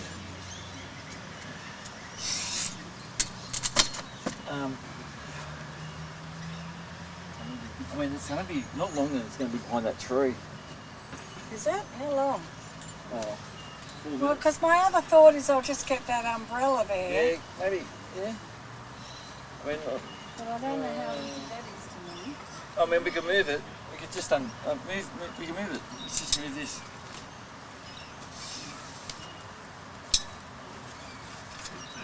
Oh, sorry, that's not meant to be in your box.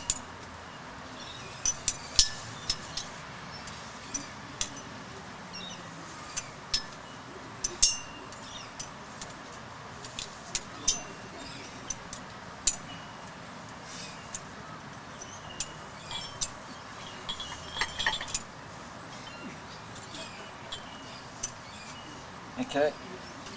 Yeah, do you just... Do we need 4 people? No, just me and you. There we go. Bit more. Bit more. Yep. Yeah.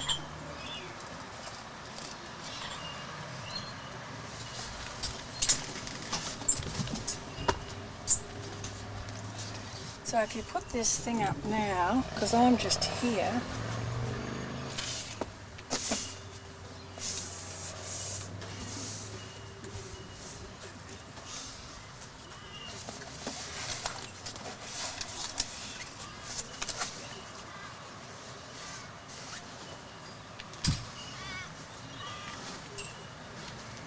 that's better. Oh, that's better. Thank you. Very much. I'll just take this away.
So boy, this is Simon.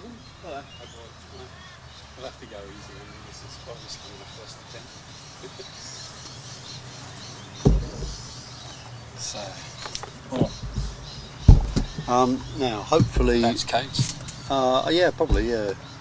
Hopefully the sun isn't too brutal.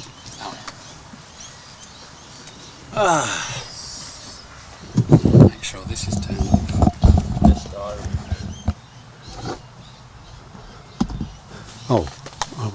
My glasses there. All right, welcome back, everybody. So Boyd's going to reset his lovely clock. Oh, you're going to leave it at 92. Okay. So we just remember that we started at 92. Pete playing the 70 and 75. And yeah. We're not. We think that the time that they went over on the first game gets taken off this one, which will make this quite a shortened game. But we're guaranteed a 60-minute final game should it get to that stage. Of course, Mark might have other things to say about that. And while Pete's playing his yellow ball in to support his, let me introduce my co-commentator for this second game, Simon Cook. How are you, Simon? Good, thanks, Gareth. Yourself? Yep. We enjoyed that first game. You were watching from the sidelines and watching this. Watching this, yeah. Yes. You didn't find the 1 second delay rather spooky? No, I got to see it twice. replay. Yeah. As a nail-biting finish.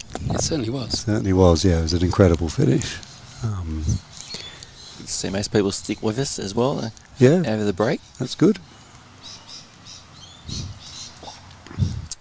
So Pete clearly with that red ball there, Simon, a very, very strong position. Totally. And so we would imagine that Mark will be seeking to clear this. Looks like that. And that is a fair way wide, about a foot wide. Foot wide from 21 yards is still pretty impressive in terms of angles. It's probably only about half a degree, but that's enough. And Pete dribbles through. Starting to get some shadows on the lawn now. Actually, that means that the sun shouldn't trouble our backs from now on. It should, which is good. We were getting quite uncomfortable here. Yeah. In that 90 odd minutes was quite a shift. That's why Kate got rid of it. Yeah. See you later, guys. I'm done.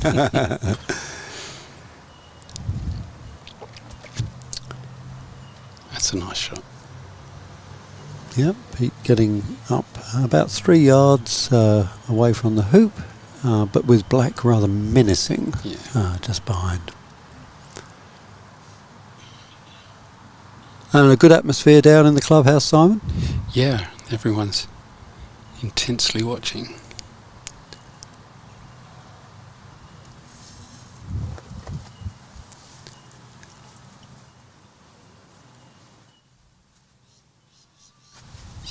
Chris Lavina has just arrived with a lovely plate of fruit for the valiant commentators. So that's very kind of you, Chris. Thanks, Chris. Thank you.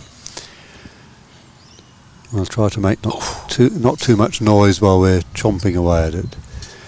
Pete's probably been quite fortunate with that one that dribbled through because he's actually got a proper shot on it. And up it goes. So now it'll be very interesting to see what Mark does with the black ball. He could be in a shooting mood, a blocking mood, or a clearing mood. It looks like shooting.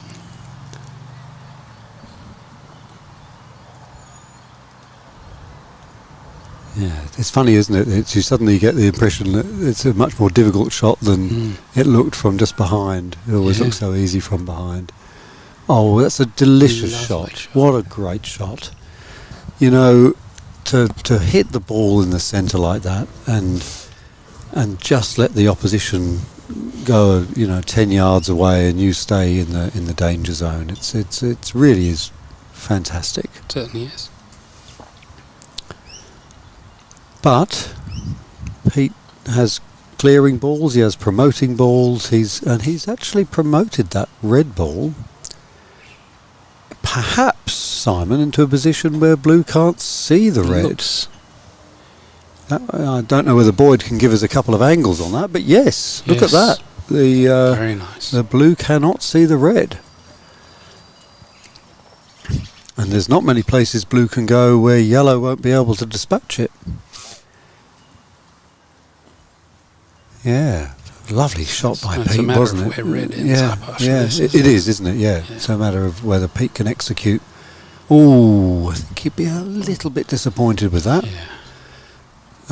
You know, getting rid of black's one thing, but keeping the red in a threatening position. I mean, having said that, the red is still in a very good clearing position. And he's still got yellow for blue. Yes. And now Mark tickles in, but you can really see those two lines going from yellow to blue and red to black now, can't you? Yeah. It's sort of like so it's going to come down to how well Pete can get centre ball contact. And not great on that one. Be a bit disappointed.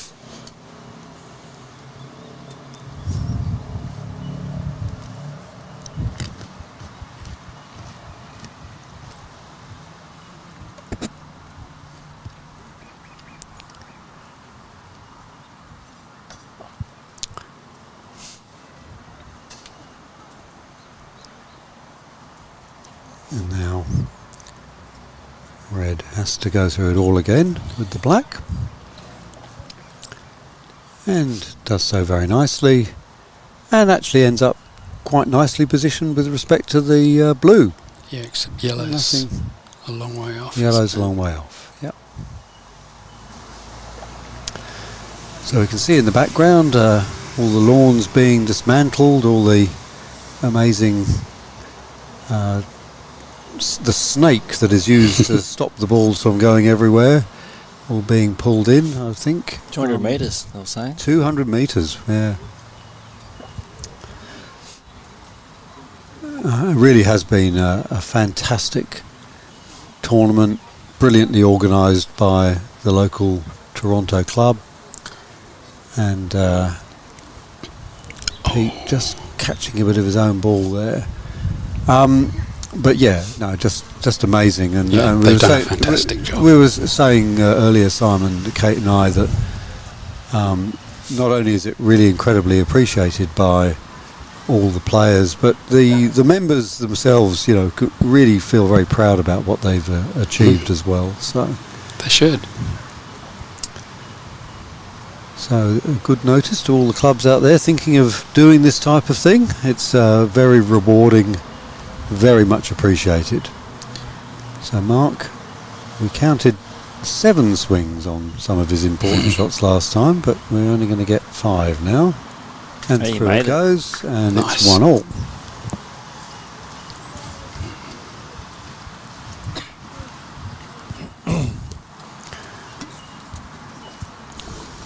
We were congratulating earlier Chris Cox on winning the plate. Great performance from him, of beating Brenda Pete in the plate final. And a very, very well contested plate. Over 20 people contesting in that competition. Yeah, I think it was record turnout for this tournament, wasn't Yeah. it?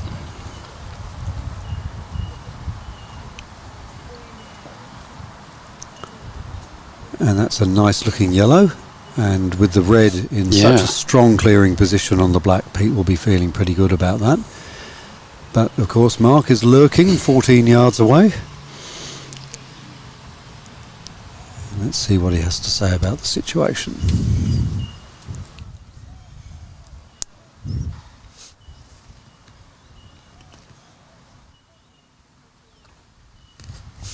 Shoots and clears away the yellow.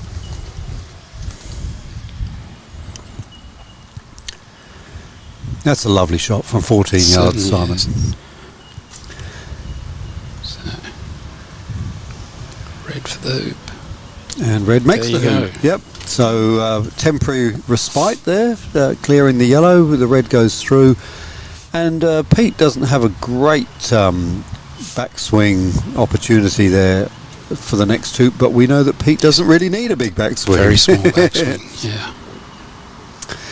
There's quite famous anecdotes in association croquet where people have, let's just see, people have left Pete with a leave, which means that the peg's in the way of his backswing, and he just walks up and smacks it because he doesn't need a backswing. No.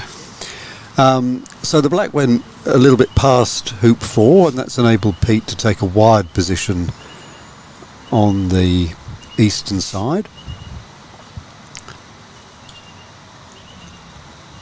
A gap for blue to fill. And indeed, the blue rolls down, rolls into a lovely position in front of the hoop. Great response. Not enough to block yellow on the hoop, but certainly enough to really mean that yellow's going to be worried, and red comes steaming past. So, yeah, I mean, as you say, Simon, that really was a gap that blue has filled beautifully.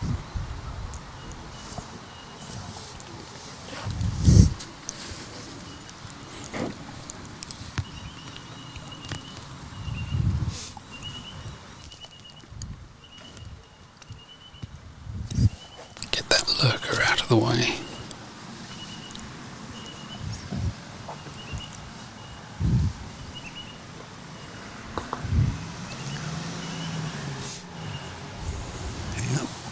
Off goes the red, and Pete now has a choice. Does he shoot at hoop 4 or does he clear the blue? What do you think he's shaping up to do here, Simon? Going for a shot. Yeah. He does, and he pings off the right hand stanchion, and that should be a reasonably straightforward equalising hoop for Mark.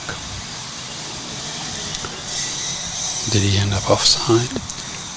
Yes, I think he did. Yes, just the way that he's marking the ball back in, just in line with hoop 5, means that Pete will be offside. Yep, good spotting, Simon.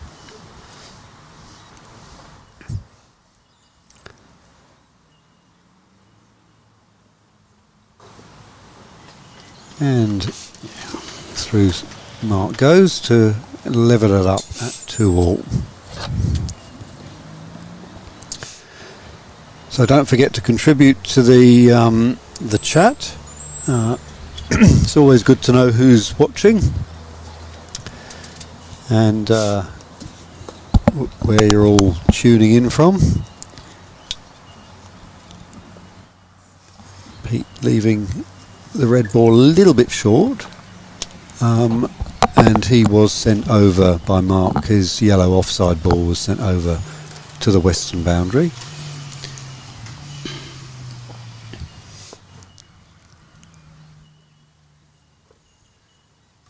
Mark coming in a bit deeper, but a very easy target for Pete to dispatch should he wish to do so. A nice view there of the lovely facility we've got down here, or I suppose up here at Toronto. I suppose it depends on where you're coming from. Oops. Well, I think that's okay, because in fact it just makes red shot on black that much easier, doesn't it? Yeah. So depending on yellow up too. So Mark is down on the south boundary, directly below hoop 4, which he made, and now he has to decide, well, what am I going to do? Am I going to get rid of that annoying red? Am I going to just come into the action? Maybe even shoot for the hoop? Let's see what he decides to do. One of the great things about the game is that there are always these...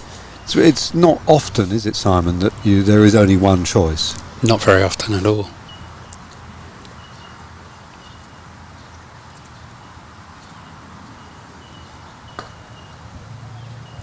And he aims for the yellow and gets the yellow. Lovely shot.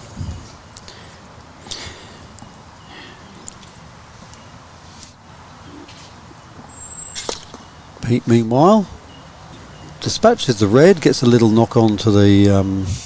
dispatches the black, gets a little knock on to the blue as well, but it has rather opened things up, and it does mean now that the situation sort of favours Mark, really. Mark's going to be the black first, first in, and just come over to the eastern side a little bit, and suddenly Mark is the person with both the hoop running shot and the control of clearances.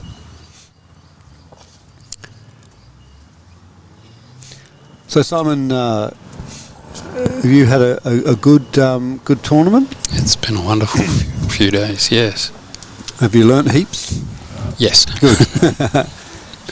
Got Paul watching from Paul New Zealand. watching from New Zealand. Yeah, fantastic, Paul. Thank you for tuning in all the way from New Zealand.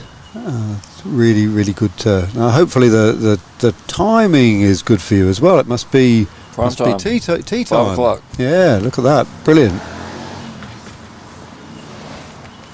Yeah, I think this being a Monday afternoon here has limited the number of viewers that we would normally expect to get, but we're still doing pretty well.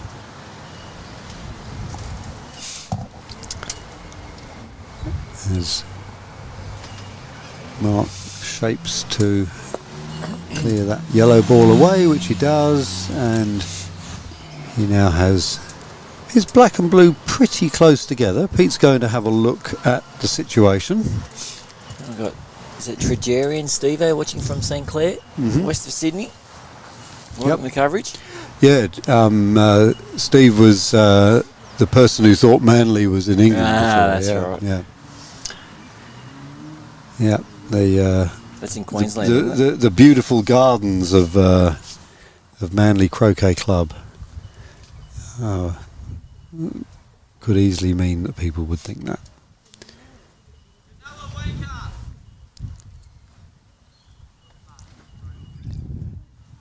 So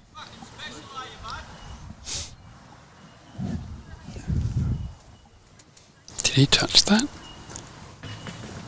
yeah, it's hard to say what's going on there. It's maybe he was shaping to play the wrong ball. Yeah. Bit of road rage going on over there. Yeah, I was wondering what was going on there. Yeah, so that's road rage. That was a road rage thing. Yeah. I thought it was maybe croquet rage. Bit of road rage. It's a very busy intersection, and people like to sneak up and jump in. Yeah, I guess you didn't like it. No, I was starting to get a bit nervous actually. Was someone behind me? Okay. All right, so referee keeping a close eye on this shot of black. Mark holding the mallet down the handle for a bit of extra stability. Taking off the spectacles. It's all part of his meticulous preparation.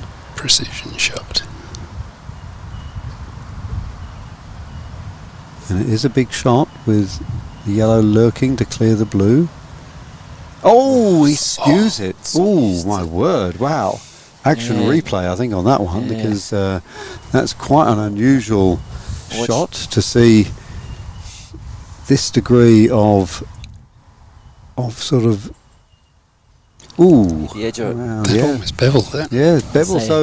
So actually, yeah. Say hello to Nerida Gill. Hi, Nerida. From Lovely Canberra. Yep, brilliant. Great to have you with us, Nerida. And interesting on that one, Simon, because do you think that was a fault? Do you think it was enough of a bevel edge to actually be called a fault? It came out at a very sharp angle. It was, and yet it wasn't called a fault. No. If it had been called a fault, then Pete would have been given some choices, but the referee clearly just thought that was a poor shot rather than an actual fault. You can see in the background there Mark Scruton's dog, Charlie. And it is, oh gosh, I was told what it was. It's not a spoodle, it's a Springer. It's a cross between a Springer and a poodle. Okay. I don't know what they call those. Oh, that's an interesting shot. Red kissing onto the yellow. So where's black? So black is about 8 yards away to the west, and it does have very good visibility Yeah. on the yellow.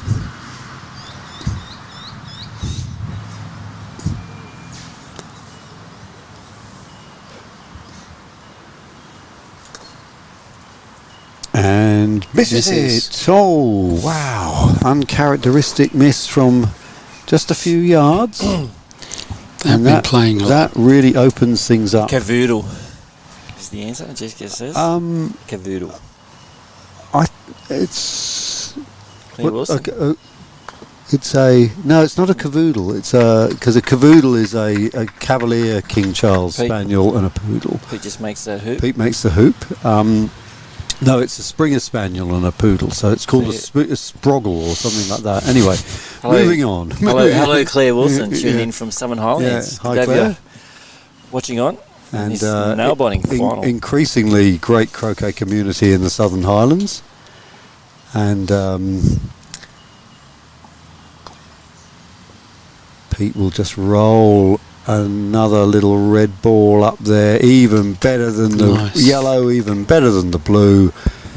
And Mark now, right all down in corner one, has a 24-ish yard shot, and he's probably going to have to hit it to clear.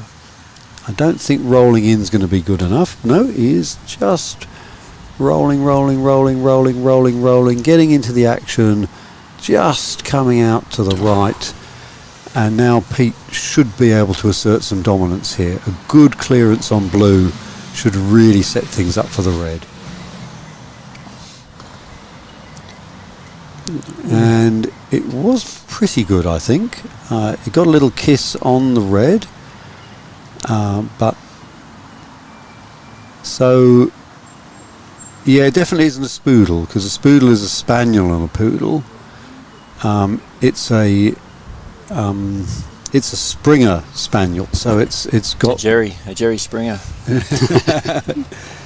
Anyway, I'm glad that even though our audience are not forthcoming in their comments on the play, they are very forthcoming when it comes to dog breeds, and particularly designer poodle spaniel breeds. Jessica says maybe Charlie's distracting Mark. Yeah, he's Pete's secret weapon has been. Anyway, big moment for Mark now. Two very threatening balls for Pete in front of the hoop. They are very close together though, Simon. Yeah. Yeah, it's a double, isn't it? Can't really see whether Blue's got a clean shot. It's a double. It's definitely a double. And so a contact here could spray those like a fake tan, and it just picks out the yellow and leaves the red with the hoop shot. Only grab one leg of that tan. Yeah.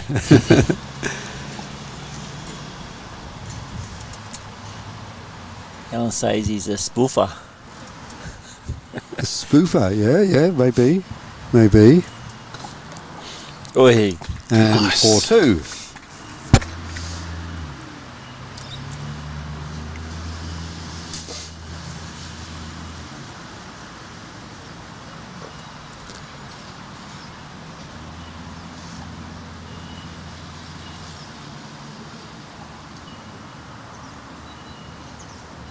Don't think he's got a shot there.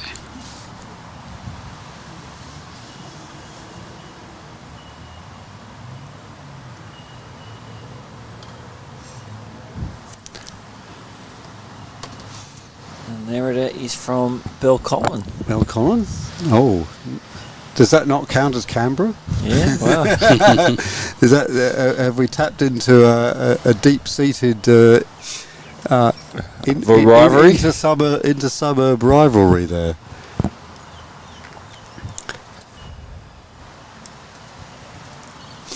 And Mark beautifully taps the black in front. Pete's going to have to clear that. He's about 10 yards away. He shoots and just goes by, and that will be a pretty standard hoop for Mark. The big question will be whether he can get down to the next one. 2-4 down, but this could easily turn to 4-all with a good shot. With a good shot. Yeah. And Pete is still onside, so he's not going to be moved away.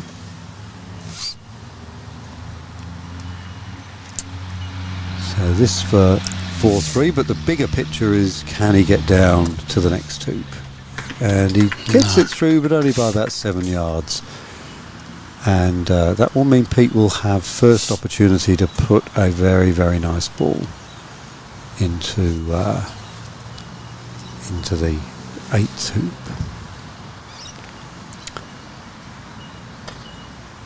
So Stephen Dilley is tuned in.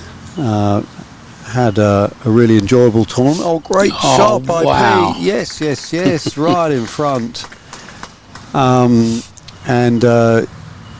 mean, the beauty of this coverage is that Stephen can, have had a great time here, go home, have a nice shower, cup of tea, and tune in. Watch the action in the final. Why not?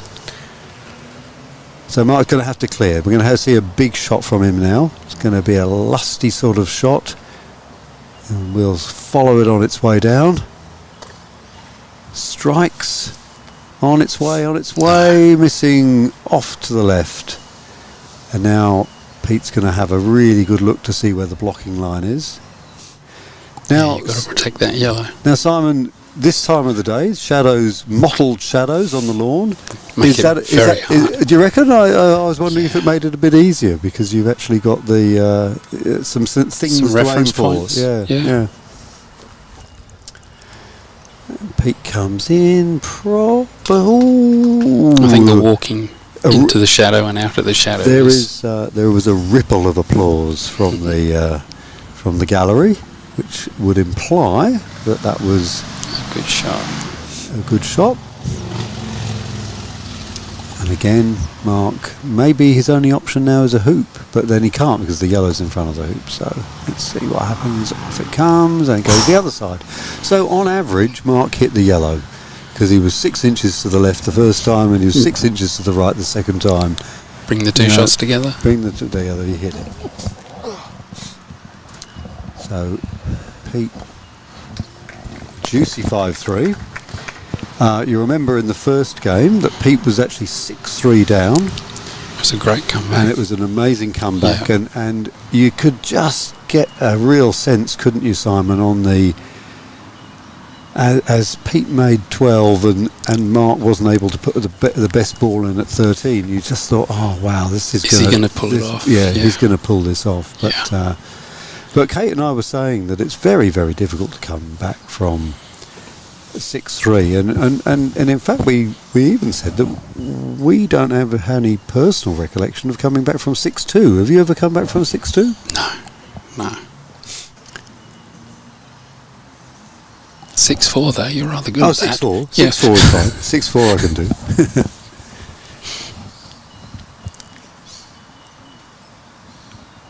And Mark playing a very, very strange blue into... Yes, very short. That's very uncharacteristically short.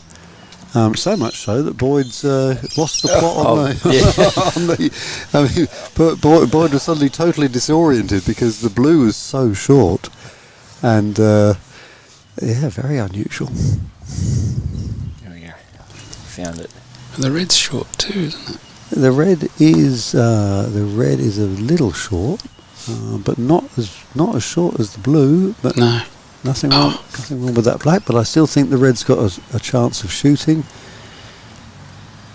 So Pete would be quite pleased here because the blue's going to find it difficult to extract that red. Although Pete's strangely gone very short. I'm not sure what's happened, Simon. Are they? The shadows just slowing the green down. Maybe, yeah. It's certainly very strange that they've been absolutely on the money for just dropping everything so far, and suddenly everything's gone short. Dropping that little bit of pace. Scuba Steve, hey buddy, how are you, champion? Happy, yes, watching how I should have played. Yeah, absolutely. They're doing a great job in the commentary. Mark. Can he extract that red? Can he maybe bump the black against the red? Yes. Lovely shot. What Beautiful. a brilliant shot. That is Newton's cradle. It certainly is. Absolutely brilliant. Spotting the opportunity to hit the black onto the red, leave the black standing. And get all of that energy transferred to the third ball. Just exquisite. Absolutely exquisite. Really puts the pressure on Pete now to hit the black away. And he misses, and he will not be happy. No. And Mark, again, can now turn a situation where he's one hoop down into being equal by playing a really, really good shot through hoop 9, if he can get up.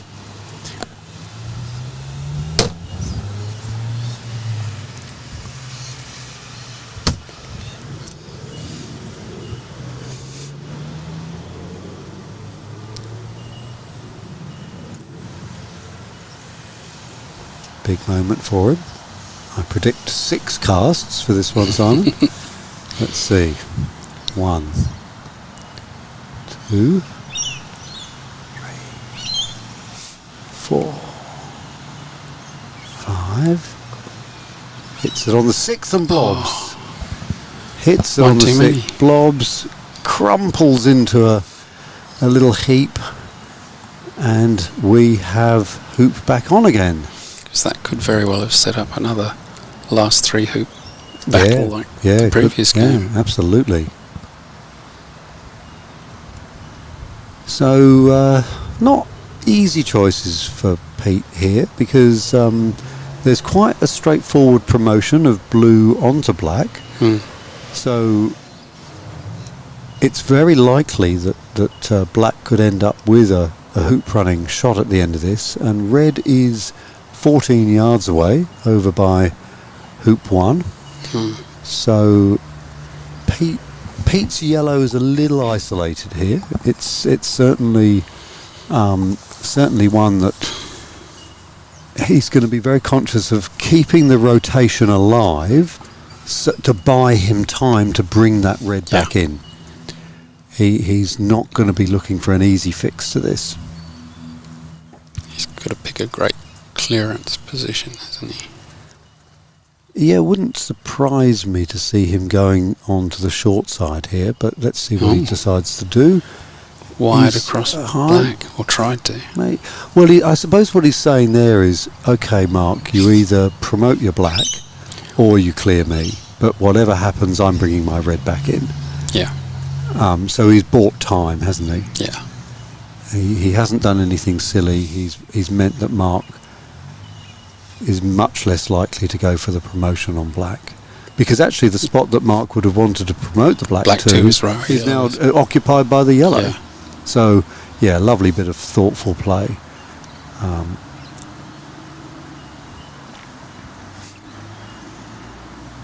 indeed Mark will take the yellow, and we know that Mark can play these centre ball stop shots absolutely beautifully, so we're expecting nothing less.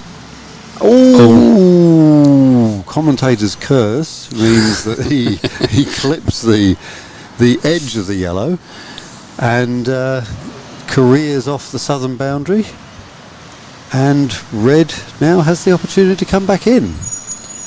And this is where a short side ball might be something that Pete will do, but no, he takes it up to near the yellow, maybe enticing the red to have a go at the black to have a go at red, and then tit for tat. Pete will do the opposite.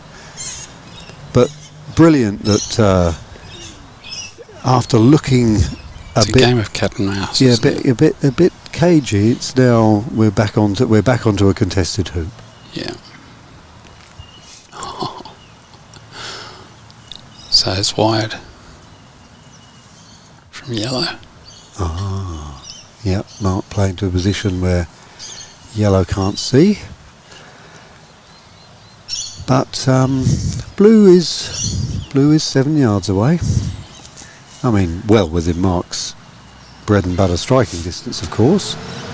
Pete may be looking for a promotion. Promote red into a blocking position. Promote red into a hoop running position and yellow into a blocking. Yep, looks pretty good. Yeah. 2 options. All right, Mark, what have you got? What can you see? Can you see the red? The red's the danger, of course, right in front of the hoop. Has yellow done enough to block it? We will find out. As the knot spoodle comes into the background. Here comes Mark. Hits. Oh, nearly puts the red through, and I think achieves the blue into the jaws instead. Amazing shot. Wow. All sorts of things could have happened Club there. Macquarie replay, that one. Yeah, Club Macquarie replay. Here it comes, hits the red. Red almost goes through the hoop. Blue follows it and ends up in the mouth. Amazing. Wow. All right, Pete. Have you got your clearing boots on? Yes. You have, but you also have to make sure black doesn't have a go at the hoop. Has he stopped that? We know Mark has a devastating jump shot. Jump shots, definitely. Yep. He's pacing it out. And here's the tell. The blue clip comes off. So we'll be ready with the Port Macquarie replay. Sorry, not the Port Macquarie replay. The Club Macquarie replay. Good grief. He's the only person I've seen who paces out every jump shot. Well, he must have some little equation, mustn't Yes. he? In his, there must be some algorithm in the background there. And based on everything we've seen so far, it works. We would predict. He played a shot here earlier to go into the final to win it. Yeah. Last game was the same hoop. It was the one in the foreground. But yes, I know what you mean. Mark. Same routine every time. Little clip over the red is what he wants.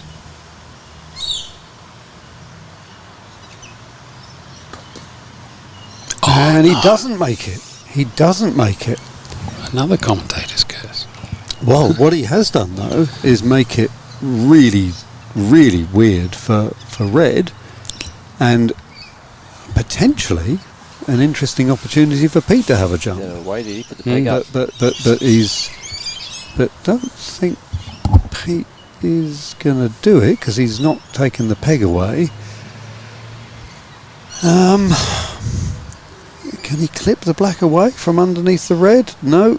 He moved red. He moved red. I don't think black is in the jaws. It's all getting very tight there.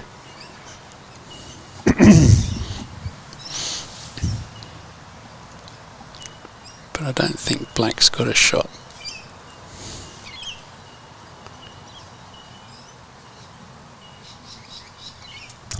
It's the Lake Macquarie Croquet Centre and Club Macquarie are the sponsors of the clubs. So that's it. Oh, all right. Interesting physics now. If he gets the right angle on yellow, it might push black into the jaws. We've seen him do one of these lovely shots before. This one looks a little bit more complicated because of the way that the yellow and the black are angled.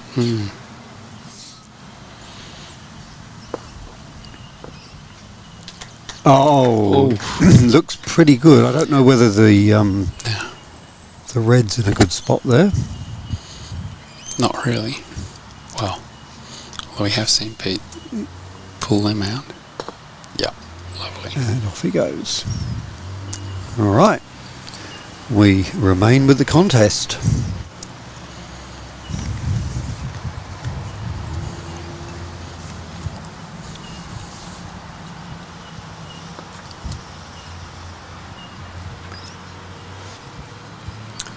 Mark comes in, easy target for yellow, but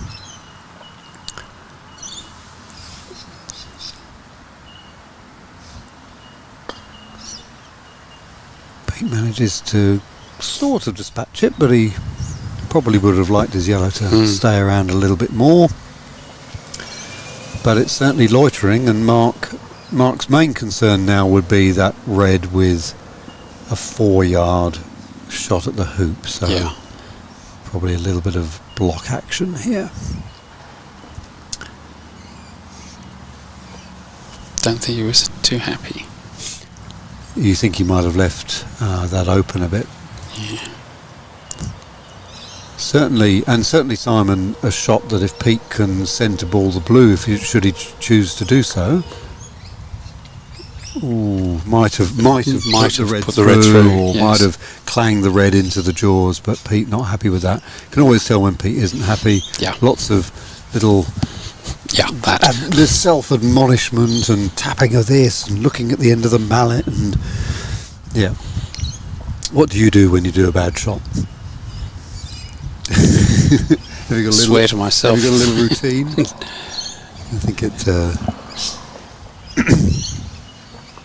I usually face the other way. Yeah. Don't want to look at it. Yeah, don't want to look at it. Yeah. Well, a strong blue in front of the hoop would be very nice for Mark, because the black is in such a strong clearing position on the yellow, and Pete is a long way away. Pete is all the way up towards hoop 6. So Pete has about 18 yards to come down. He'd be well aware that blue is in front of the hoop. He'd be well aware that black has a strong clearing shot on the yellow. I think he's got to take the blue, Simon. What do you think? Yeah, I think he has to. Oof. And he just misses it. Good effort.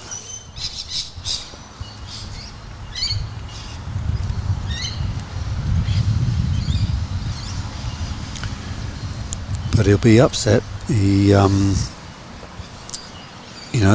way that this is unfolded is all stems from that rather wayward non-centre ball clearance before. Yeah. And it does mean that Mark now, if he can dispatch this yellow a fair distance away, is really in the box seat.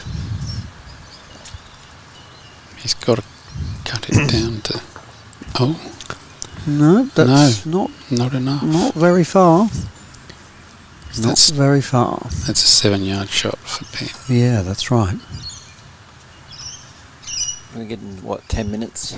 Oh yeah, thanks, Boyd. Yeah.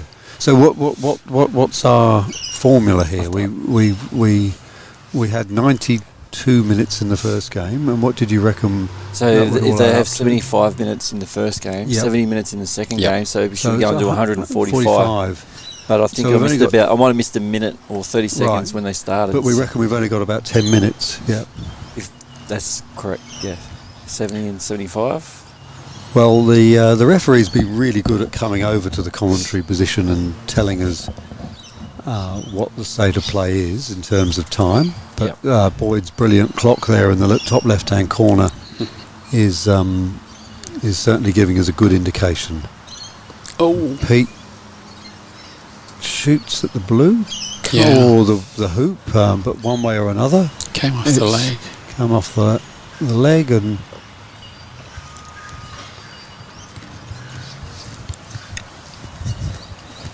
But he's halfway down. Can you turn stars? Move it towards the screen because it's about 2 seconds. Right. Thank you.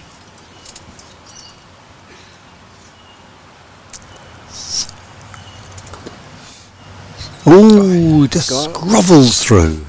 It sort of worked out all right, Simon, because I think he's going to have a an easy, an unhampered shot going up. What you don't want is to come about 6 inches through. Yeah. All right, 5-4. So Boyd, what's our 145 minutes? You reckon is our key moment? Yeah. Okay. Does Red have a shot on hoop? I would say yes. Yes, I think so.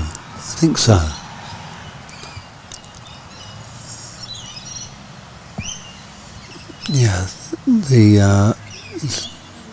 Well, it certainly now has a really, really strong clearing shot, doesn't it? Might be a bit close. And Pete being very careful not to be greedy and put his ball too far up, as would be very tempting.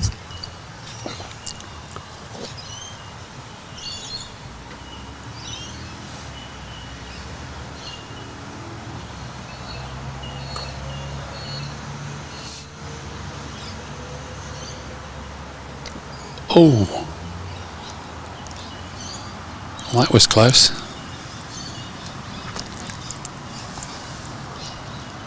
He took black out. Yeah, it's got a little bit more complicated up there.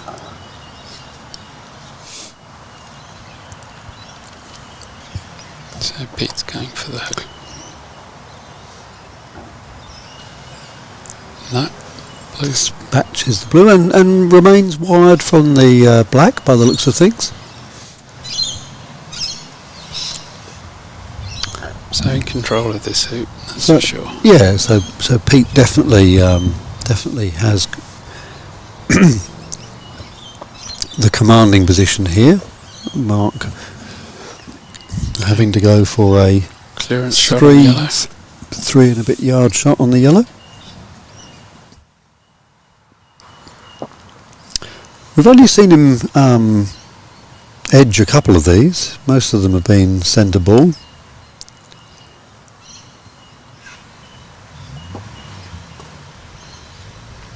But that wasn't one of them. No. So Pete can really turn the screws here. Yes. Going in 6-4 into the central spine of the course is a huge advantage. And Pete is, absolutely experienced at playing that. So now, if Pete has managed to put yellow into a position where red can't see, he'd be very happy. But the way Mark's shaping for this is that Mark does have visibility. Maybe red is more threatening than it looks from this angle as well. Maybe that's a run or two. Let's see what Mark picks out.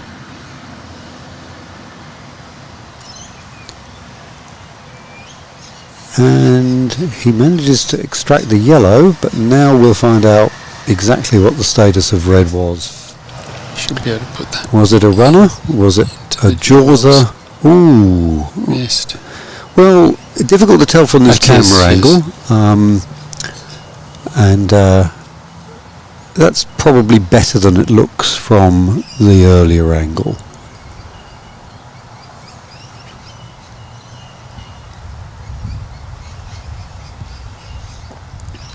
So we have one camera that's sort of situated slightly to the west of on the south boundary, and we've got 2 cameras off to the west as well.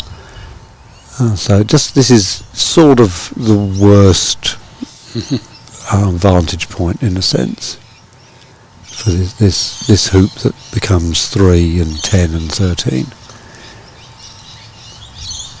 And manages to knock the red, and this is a nice angle. See the yellow coming in and nestling in front of the jaws, and Mark now presented with, if he chooses to accept it, about a 4.5 yard shot on the yellow. He might also be thinking of doing something with the red. Putting it into the corner. If he thinks that the black can see the yellow, he might be thinking about that. And he's pacing. 1, 2, 3, 4. 5 Mark paces. So this is a 5 MP shot.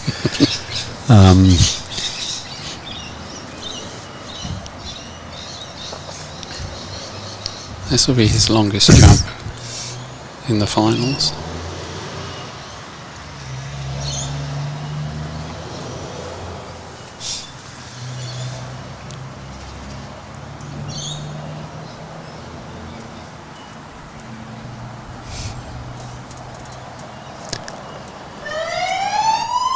Yeah.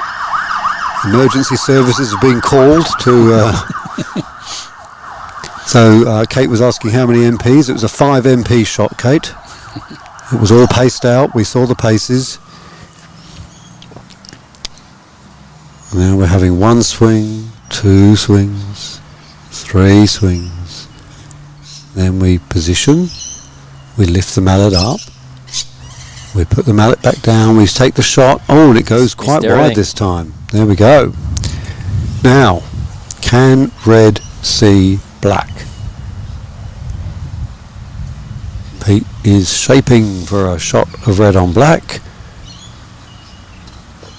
Pete shoots and off it goes. And to a position, I fancy, that is not visible to the yellow. Yeah.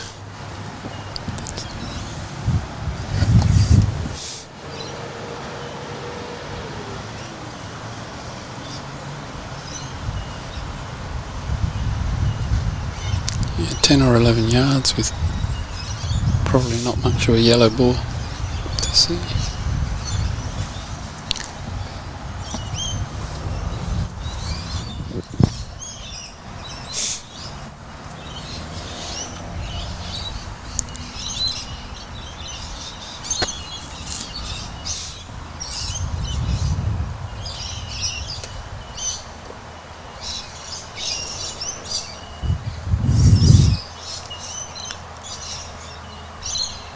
Can he hit the yellow? He shoots and just skittles past. So, Simon, not only 6-4, but look at the position of that juicy red. It's beautiful, isn't it? Yeah, right by hoop 11. Now, things get really interesting when it's 6-4. The player who's behind has obviously got 18. to make all 3 hoops. Okay. But it's got confirmation. We've got 18 minutes. Oh, 18 minutes. Yeah. Okay. That's interesting. So our little formula didn't apply. work. No. Good effort though. So as I was saying, Simon, that we the player who's 6-4 behind, in this case Mark with blue and black, can't really just make hoop 11. They have to really think about making hoop 12 as well. Yes, they need a good run through both. So Pete would be very aware that all he really has to do is stop Mark from getting into a position where he's got a run from 11 to 12. Yeah. At this level, if you're the first ball up to hoop 13, you're about 70-30 to win the hoop and the match. So there would probably be no one better at managing a situation like this than Pete. But there's that doesn't guarantee the outcome. No. And Boyd, can we get a view from the bottom of that so we can see where the black ball is in relation to the hoop? See if it's a bit of a runner. And yeah, and then maybe from the side as well, because so it's definitely a jawser, isn't it? Yeah. It's definitely a jawser, and a jawser is music to the ears of Mark. Definitely. So he's got to put red down on the boundary. Yeah. And I think as well, Simon, and I shouldn't preempt this, but if Mark was to jaws the black, I don't think you'd be seeing Pete trying to jump. So No. Pete instead is going, let's see, maybe Mark's just going to clear the yellow. I think a lot of Mark's instincts would be to try and jaws the black here. But he's got such a powerful clearance, mid-paced, centre ball shot. He should be able to hold position with his black. He should be able to. Are you good at these, Simon? not good enough. Always room for improvement. Oh, beautiful shot. Yeah, that's the way to do them. Yeah. That's the way to do them. So powerful. Because it almost becomes irrelevant how far the yellow goes. It's just the incredible power of, the fact that you're still in the mix. Oh, Pete's yellow ball gets a little round of applause from the gallery. Interesting. Enthusiastic crowd, knowledgeable crowd.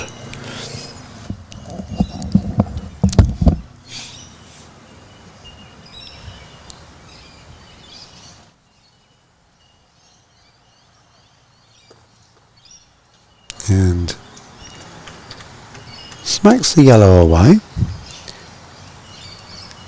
Gives Pete some interesting options.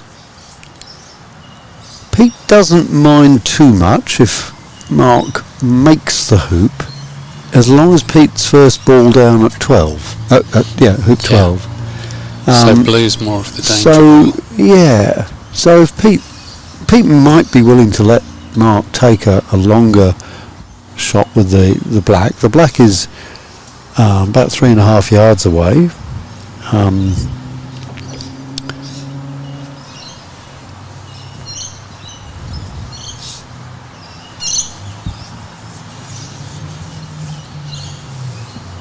The 3.5 yard shot that runs through and all the way down to 12 is it's hard. Difficult shot. This is, if Mark can pull this shot off, not only running the hoop but running it long, it would be an incredible and powerful statement. Yeah.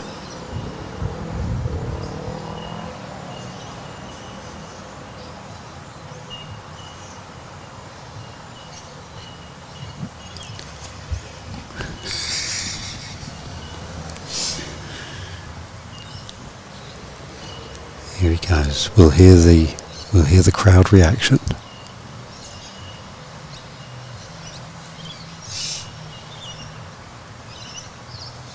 So many casts. Big swing. Hits the outside edge of the leg.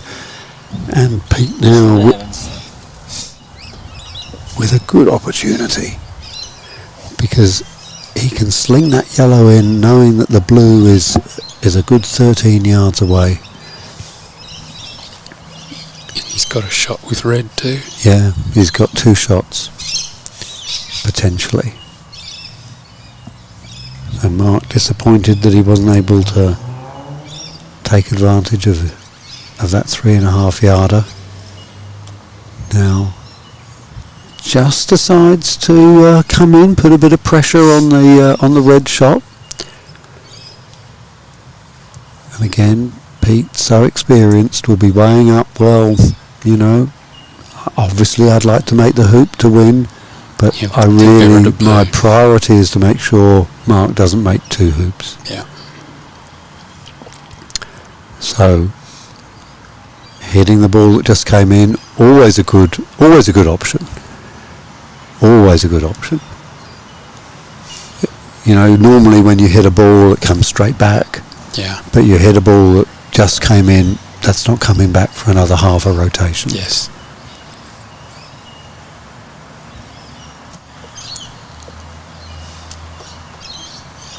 So Mark plays a lovely shot, taking the yellow out, but that yellow ball's going to come straight back.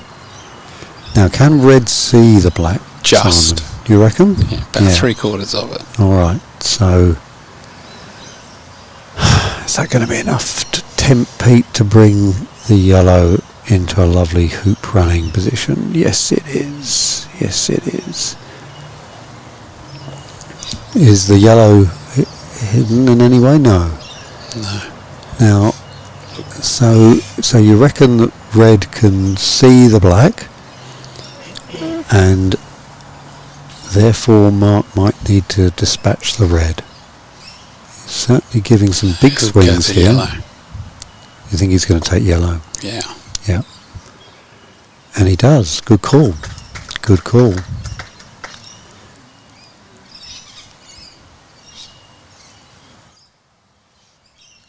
getting very tense here. Boyd, what was the magic number for the time again? It was 18 minutes some time ago, wasn't it? 1:44. So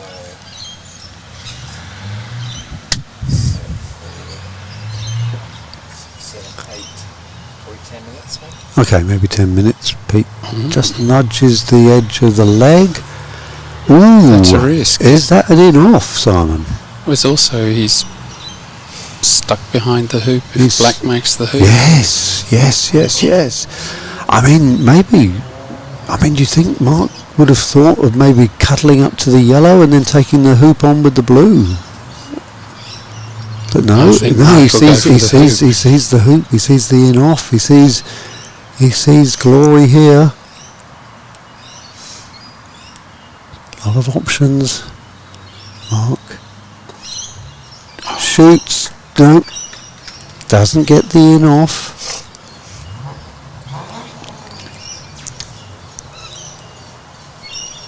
And Pete clears. And it goes through. Yes. Wow. 1-1. Okay. Wow, Club Macquarie replay that one. Yep. That's a Here we go. shot. So the clearance on the blue, and through it goes. And interestingly, he hit that at a pace which could make you believe that he meant to do that. but only he will ever know. Yes, he didn't try. Was he trying? He wasn't trying to hit the ball in half, was he? No. Anyway, all right. Well, we'll be back in a few minutes. Well, they go through to the deciding match, so we know that it's going to be 60 minutes. 60 minutes. So we'll reset the clock, and it will probably start in the next 5 or 10 minutes. Yeah, go get a drink. Yeah. Go make coffee. All right. Reset. Enjoy as we wait for the players to come back in this nail fighting final. Absolutely some great croquet being played. So don't go anywhere, friends. Don't push back. Don't push X. Don't you go anywhere. Because it's game on in this side in Game 3. Live from Lake Macquarie Croquet Centre, home of Toronto Croquet Club. And the players are just going to take a short break and we'll be back very soon. So please stick around for the deciding game.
Yeah, what are you going to know? Oh. So she's getting the train from Newcastle down to here, but obviously there's no railway station near here. Cardiff train station. Cardiff? Yeah. And is there like a bus? A cafe or something like that near Cardiff station? Is it big enough to sort of sustain life? Well, because I don't want her to be somewhere she's just going to sit there on the platform. Yeah, Cardiff's up the top of the hill, and the next one after that's Bassington, which is... Bassington. But there's nothing really there either. Oh, there's nothing there either. No, better off probably getting off at Cardiff, and then... Okay. Yeah. Well, but by the time she's there, we'll have finished and I can go and get her. Yeah. She walks down gets off, gets up the stairs, walks down the hill. There's all shops down the bottom. Okay. Yeah. Brilliant. Thank you. Cardiff going back there.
All right, welcome back to the final. Let's get the clock rocking and rolling.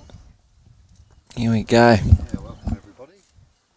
We'll turn our commentators back on. Yeah, thanks very much. We've got a newbie. Yeah, Peter Freeze come over. Peter Freeze come over, and hello, Peter. Hello. And Peter narrowly missed out on this final. Two fantastic games against Pete early on, both going 7-6. Amazing games, Peter. Yeah. I thought I played okay because I gave him a 4-0 start. Yeah. 3-1 in the second. But, yeah, just not good enough. We've been saying how you know the experience of players who have been in the game and seen everything. When it comes to that turn out of hoop 10, their ability to choreograph 11, 12, and then 13 is you just see this different set of gears coming into operation.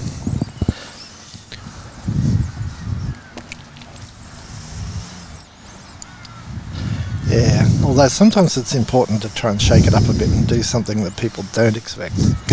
Right. But you've always got to remember your percentages. There's no point doing something completely silly just to shake things up. But it's great that there's a lot of written works on this now as well. You know, it's really, really fantastic that there are books and websites and all sorts of things where you can really get some fantastic guidance as to how to try and maximise your percentages in those last three hoops, and whether or not you're winning, whether or not it's 5-all, whether or not you're behind. But it's always a mix, so different people have different ways of learning, so it's important to read stuff, but it's also important to sort of experience it out in the lawn, and that's why it's really good for people to come to tournaments like this. Oh yeah, and try things out. Well, we were also saying earlier just how fantastic it's been to see so many, not only new faces, but so many brilliant players who don't tend to go in the sort of Sydney, Canberra sort of bubble scene. It's a whole new batch of incredible talent that we've been exposed to. Probably line up the hoop. Mark with an early go, bit angled at hoop 1.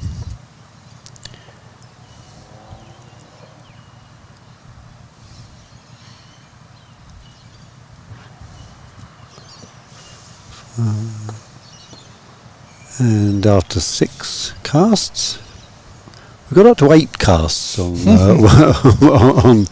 on one shot, but that was a comparatively mild 6er. And Pete smacks the black away.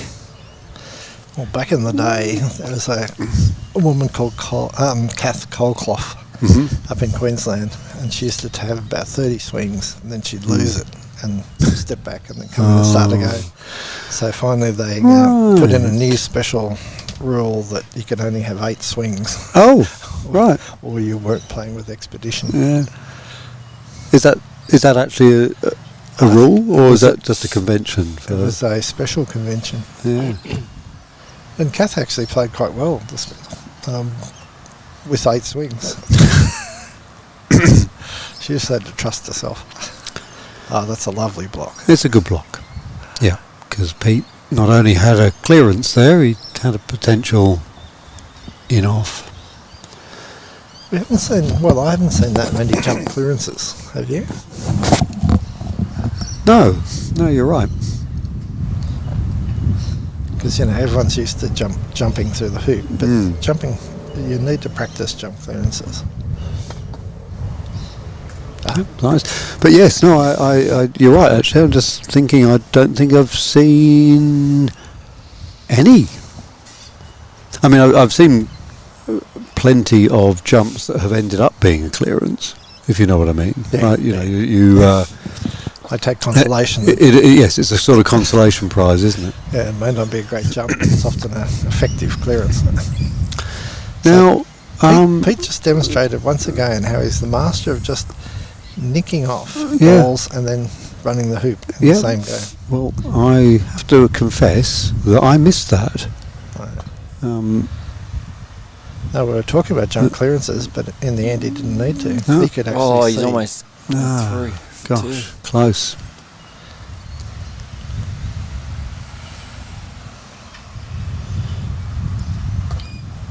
So just a reminder, we will have a 60-minute match, assuming that no one wins it before then.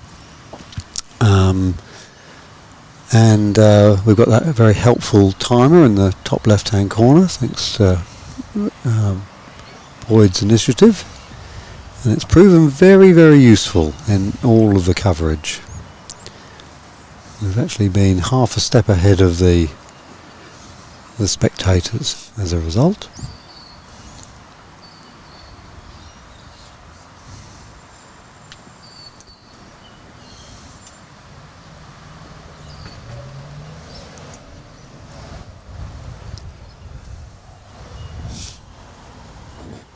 So, not an easy hoop by any means. Angled, 3 yards.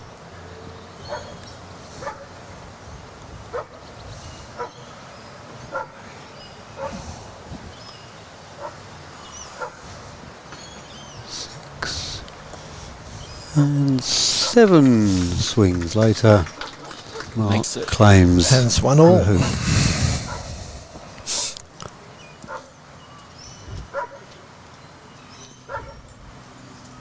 Pete asking for the ref because, of course, he's going to need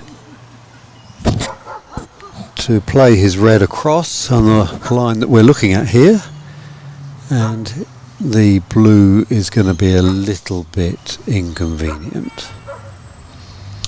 So at the last New South Wales squad training, one of the things we were emphasising was try and cruel the next ball to play as first to the next hoop. Yeah. So I don't think blue was intentional there, he was just trying to run it, but it had a very convenient position, but Pete's managed very nicely.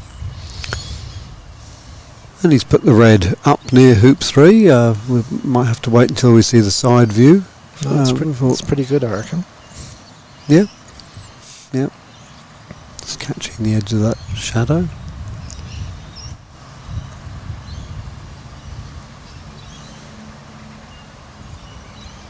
And well, I mean, it was an interesting little nudge, and then it's ended up possibly hampering Pete's backswing on his next shot towards the hoop. Yeah. I hate trying to run hoops Yeah. from that position. Yeah. But it makes it really easy for red to stymie black. It does. If Peter put a better yellow in, that yellow, he'd be a bit disappointed with that yellow, because that, as Peter has just said, red is in just such a good position for a little cuddle up to black. Looks like Mark's clearing. It does, doesn't it? Yeah, he's really shaping for a shot on the red and on its way, and he just misses it. Maybe that yellow's better than it looks from, well, commentary position. It certainly doesn't look great from there. It looks very angled. Yeah, anyway, we'll see what Pete does. He's obviously got a clean enough shot to have a go at the hoop. And he just bounces out. It sort of stayed in the jaws for a few milliseconds and then decided it didn't want to go through.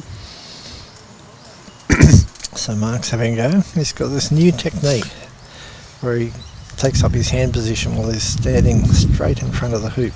Right. And he moves the whole affair around to behind the... Gosh. To get his line. So he's kept his hands in the same position. He set his hands, because that's a big thing for Mark. He wants his hands in a particular grip. But he's doing it now, standing perpendicular out from the hoop. Right. Yeah, good insight, Peter. I hadn't spotted that before. This looks like a 7 swing shot. And... oh, nope. Red pops away. And the other thing I've noticed Mark's doing differently is that a lot of his shots are checked now. There's, it's effectively a stop shot. Even if he's trying to clear or... Yeah. And that's new. He's usually had a good follow through before. Yeah. Yeah. Yes, what Peter's saying is that well, he's not grounding his mallet so much, but just checking the follow through. Just not. It's not. It is a ground. You think it's actually a ground? Yeah, he's actually playing a stop shot just about every shot. So here's a sample. So normally you'd just play a nice follow through here.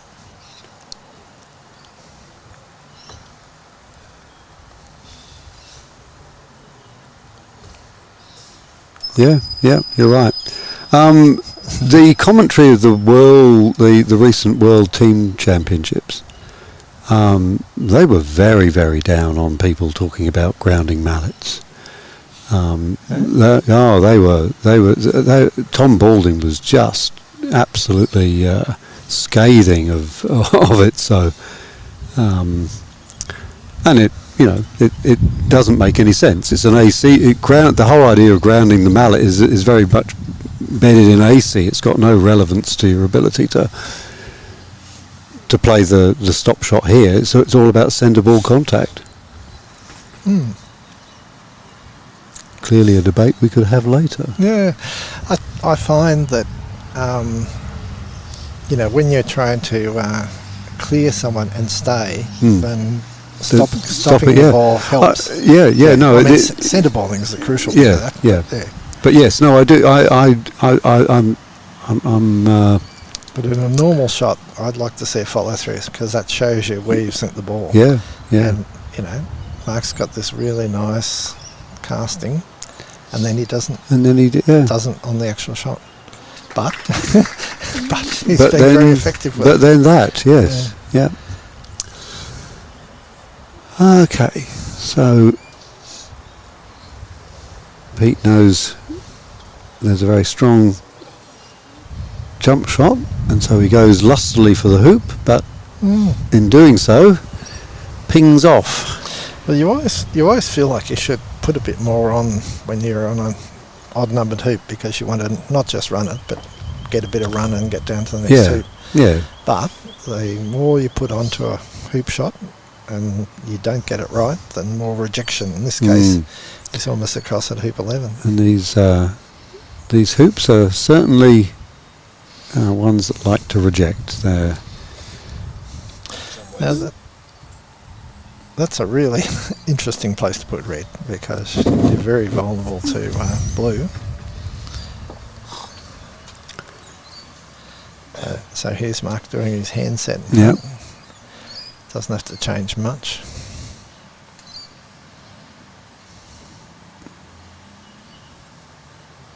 See the little worn spot on the bottom middle of Mark's mallet there.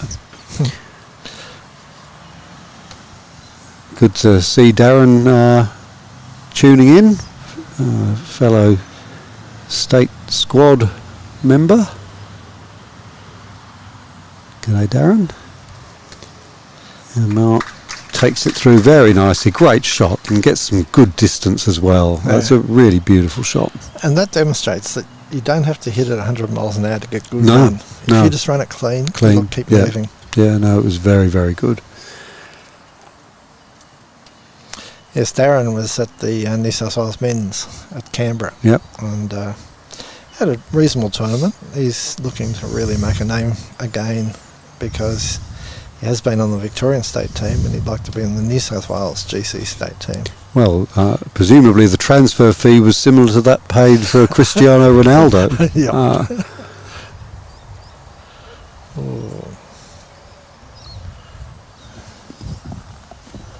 What was the transfer fee for Well, no, but the record in the Premier League at the moment is from Moises Caicedo, who went from Brighton to Chelsea for about £130 million. So I don't know whether the Victorian New South Wales transfer fees are in that ballpark, but I don't think we have the agents in the same way that the Premier League soccer players have. Well, I've just been watching the new contracts for basketball players in the NBA. Yeah. And I think some of those lads are going for, basically, I think one of them was going to be something like $14 million a game. A game? Yep. My. And they're signing 5-year contracts. Wow. I imagine there's all sorts of get-out clauses, so that if you get injured or you're not performing, then you... What was your appearance fee for this tournament, Peter? I think I got a free afternoon tea. You got a tea? Yeah. Well done. Although I think they felt that everyone had been so generous in providing food that they had to provide more of it. They weren't selling it fast enough, so they've just put it out for free as a finishing gesture. So it's just been a fantastic tournament, hasn't it? We've been very lucky with the weather, but the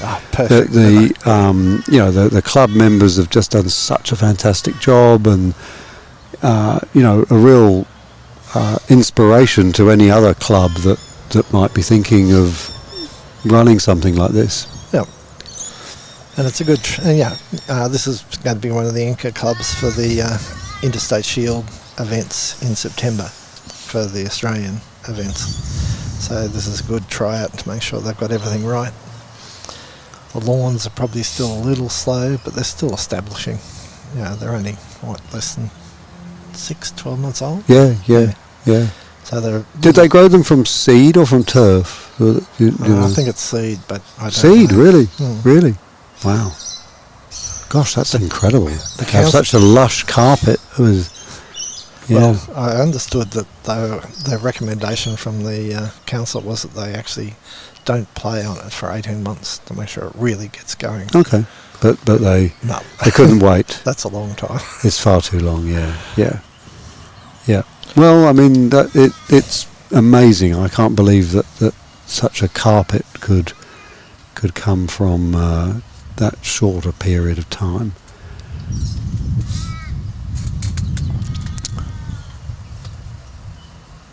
Okay, Pete dribbling into the jaws, nicely hidden from the black, he hopes.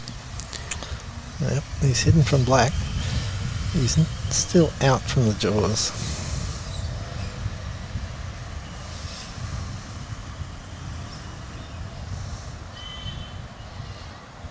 Mark's trying a reverse hoop run.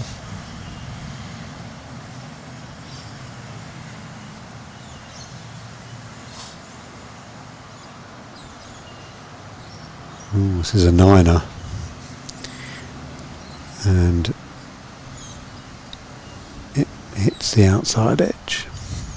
I love watching the people in the background craning to sort of check out the angles and see exactly where he's swinging.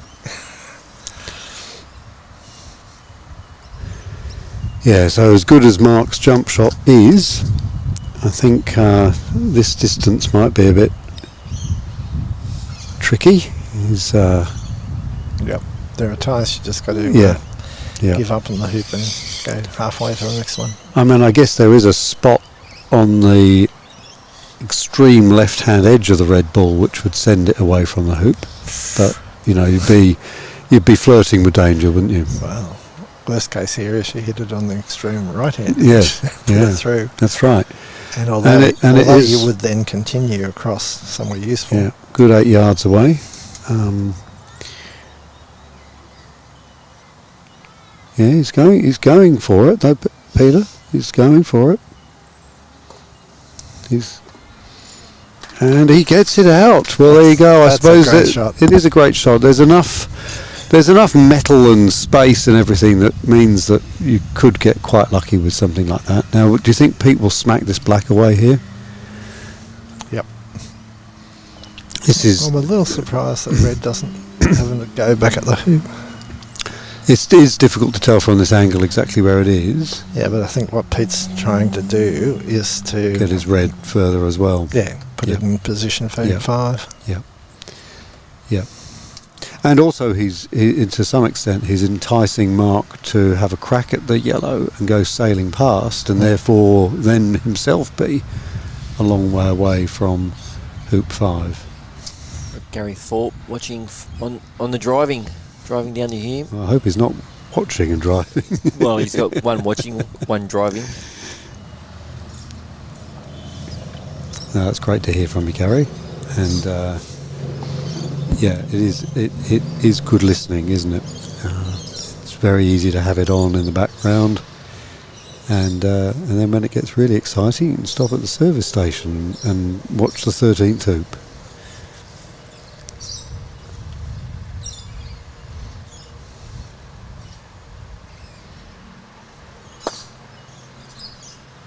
And the black goes a good 18 inches away from the yellow.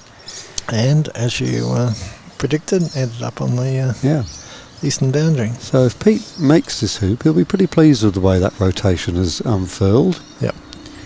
With his red ball in a good position. And he's happy with that. 2-all. And now Mark doesn't have the liberty of placing a really tight blue. Well, he's still got that option. The other is he could clear red. He's not taking that one up.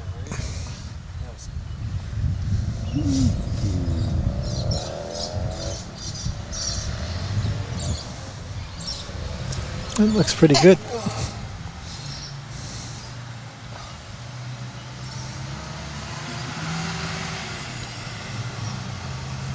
Oh, Pete had a go. And that looks pretty attractive to blue. It does, doesn't it? As a pocket. Yeah, it was interesting that Pete took that on. Well, sometimes you want to sort of just get the ascendancy. And, you sort of get the psychological high ground. Yeah. Pete's, I mean, I guess it's unfair to judge it in hindsight, but Pete's sender ball clearances are, really, really good. He could have just put the blue away a little way and stayed around himself. He's then got that controlling ball. Yep. But yeah, I mean, anyway, he knows what he's doing. And Mark's going for red. He's hoping for an in-off like Pete's been doing. You can get a good view of this, don't we, Peter? We've got this... he actually sender balls that. Well, I don't know whether he meant to, but he did. But he did. Yeah. And that's the trouble, when you go for in-offs and you don't get them right, you end up on the wrong side of the hoop, and often a bit of a way. Yeah. And then people can come back and wire from you. So I really like them, but I've been hurt a lot. Pete taking a nice deep position.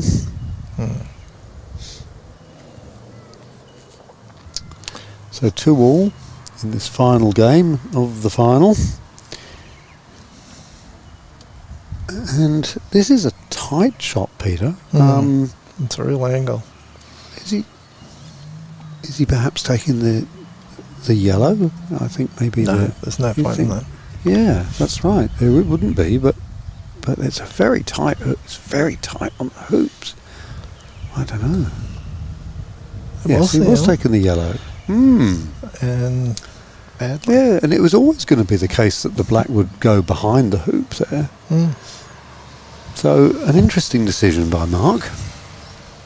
Because blue is at least, foot behind the hoop. It's giving Pete some thought. Yeah, it's interesting because yellow wasn't threatening anything. He's looking for a wired position just to get control. Yeah. It's a long way out. So what do you think was on Mark's mind with that shot? Did you think he was anticipating that the black would stay around, the yellow would go a long way, and then that would give him sort of control over both sides of the hoop, and it just didn't work out, or did he have something else in mind? I have no idea.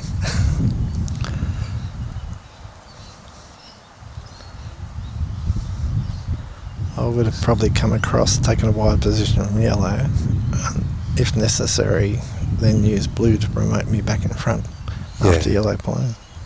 So a little message from Stephen Catt. Thanks for tuning in, Stephen. And that does give me an opportunity to mention Marrickville Club. Are you a member of Marrickville? Well, I do have to mention them, otherwise there might be a meeting of the executive committee to rescind membership. So, but your transfer fee could be affected. Yeah, that's right. Yeah, depends whether you're under contract or not, though. Ooh. That was Pete just doing the nice, easy split clearance. Missed. Yeah.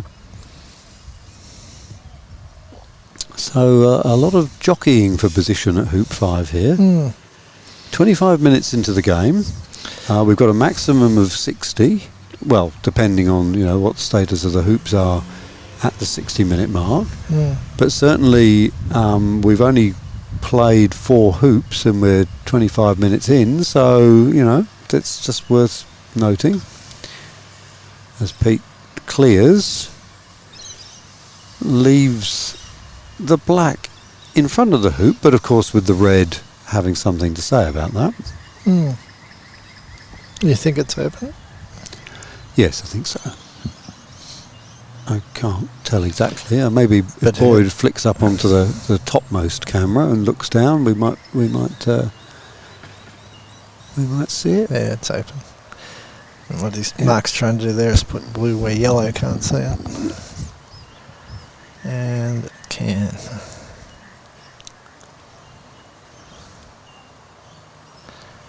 Okay, Pete electing just to slide in.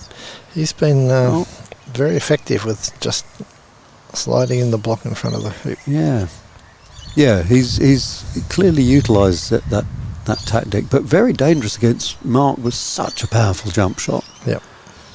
Mark's jumps have just been sublime. Did you see the one that he did earlier today from like 6 inches? I heard about it, but no, I was playing. Absolutely remarkable. And then a few minutes later he did one from 5 yards or 5 MPs as we're calling them now, because he always paces them out. Yep.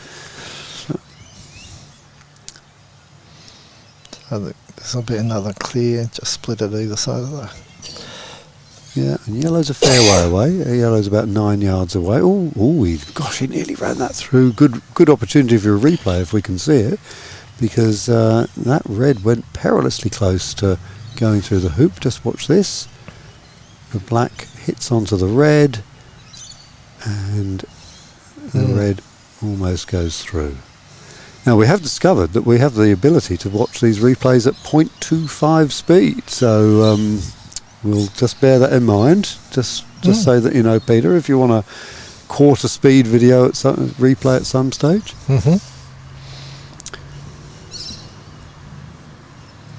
Okay, Mark with a 2-yard shot at the hoop. Excuse me.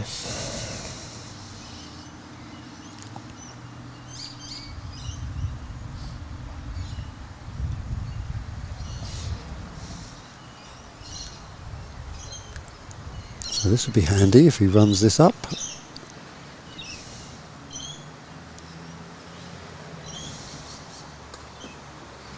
And he doesn't. He bobbles out. And Red with clear blue.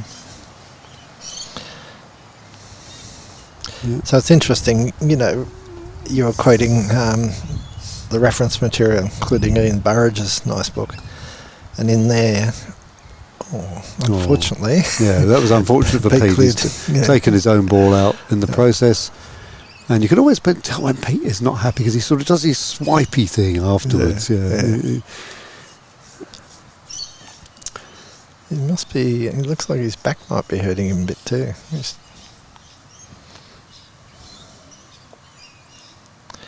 But yes, Burridge was making the point that first ball down to hoop 13's got a 2/3 chance of winning the hoop. That's right. And remember, this hoop started with red having cleared black and made a fair way across in front. Yeah. So that he actually had a shot at the hoop.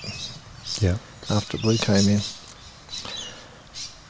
So there's no guarantees about, the percentages might be so, but it's what actually happens. You were saying? Oh, well, I was just going to say Pete's put the yellow in, but obviously with black with a very clear clearing shot on it. So it will be interesting to see how Mark responds to that. Whether or not he's worried enough about the yellow to clear it, or whether... Well, if he's got a hoop shot, he'll probably take the hoop on. And he does take the hoop on, and he goes through, and that gets a really enthusiastic round of applause from the gallery, and deservedly so, because it was a fantastic shot from length, from angle, and it also got through about 4 yards afterwards. So very important to see how Pete responds. Puts one very about, nice. about to a yard and a half out. So Mark takes the lead through 2. Mark's checking what blue can see. And also I think checking whether or not yellow has got us is hampered by the hoop. Looks like it is. But yes, you're right, Peter. The centre peg there,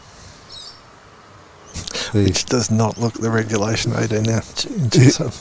You think it looks a bit short, do you? It's been hammered a lot. It's been hammered in. It's gone into it's drilling for oil, that centre peg. And Mark fires the black up, nudges the red, and just bounced off. Yeah, just I think bounced it's just off on the far side of the So hoop. if we go to that camera angle, we can see that red is not a runner at all, and Pete... But it doesn't...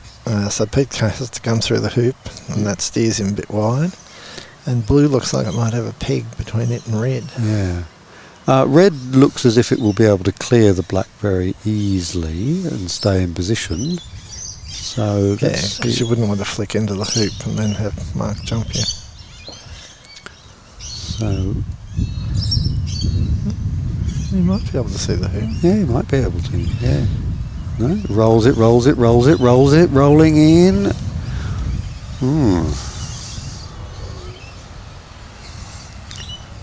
And now here comes the big stun shot. Ooh. Yes. Yeah, so it's good. It's good enough. I always get tempted about whether I can actually hit black and blue. Oh, but that would be greedy. I usually manage to restrain that impulse. That would be greedy. You just got to concentrate on get rid of black. So and yellow will take blue. Pete has a very nice clearing shot with yellow on blue. He has a red in front of the hoop. So a little bit of a puzzle for Mark to unravel here. I suspect he'll just come in, put his ball into the mix. Here it comes. And I don't think that will change Pete's decision to get rid of the blue, which he's got to do anyway. Lovely shot, sending it all the way towards corner 3. I didn't quite get there actually, I just got up to just past hoop 2. But Just to divert you, don't the gum trees look really nice? yeah, in the they're good. background? It's a great background. I have to say it looks better on the video than it does in real life, because when you actually go over there. But yes, I see. Yeah. yeah. Well, if you ever noticed that car mirrors, everything looks crisper and cleaner than if yeah. you turn around and look at the scene That's yourself. true. Yeah. That's true. Some magic. Yeah. Ah, that's a beautiful shot. That's a Beautiful great block. Great block. Great block. Jumpable, but Great block. Pete's not an avid jumper. no, it's not. He's not. He doesn't relish the jumps. And that is interesting because yes, he's got rid of the blue, but look at where black is. Look at the opportunity that black has here. Well, I don't think he can get in the hoop. But Mark is so good at the centre ball clearance. He's just so good at it. So, you really expect the red to be going 10 yards or more away and the black to be staying reasonably near the hoop. And that will give Mark some control over operations there. Yep. Yeah, exactly. As you said. But it's interesting, like, I probably would have thought about jumping back then. Yeah. Yeah. Well, but you like to jump. You're a your eyes light up when you when you see the jumping opportunity. I mean, Pete is, that's not his first thought. I don't think the jump. Well, I don't know whether it was Burridge or somebody, but somewhere I was reading that jumping is one of your last resorts. Yeah. It means that everything else is going wrong. Now, I think that Pete's going to smack this black. I think that's what he's going to do, but he'll prove me wrong, no doubt. Well, he can't afford to just bump it, because then it's either going to run into... It looks like he's just taking position, though, doesn't it? Look at that. Well, that really does surprise me. It really surprises me. Well, Pete's been deliberately working on cuddling. He really likes trying to stymie from distance. He's definitely a cuddler, but a long-distance cuddler, I think that's a... Well, that's what he's been doing, trying. Yeah. But in that case, he almost snuggled his own ball.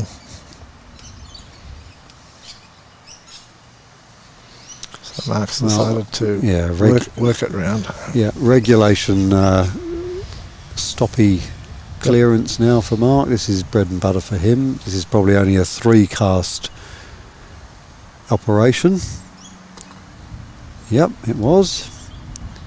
It wasn't completely centre ball, but it was stayed in the front of the V. It was pretty good, and it sent Pete just a couple of yards away from the western boundary, and the yellow comes back in. But that does leave blue with a choice now. The hoop is beautifully open.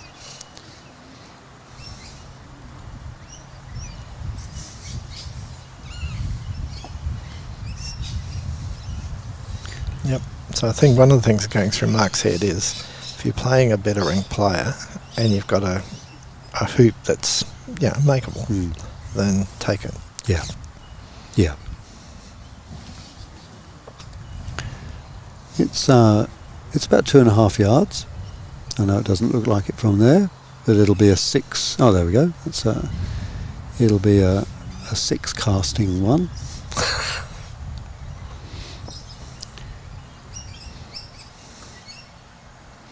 Yep. Yes. And then with that, as you said, Peter, with a little stun on the end of the no follow through, just a complete check.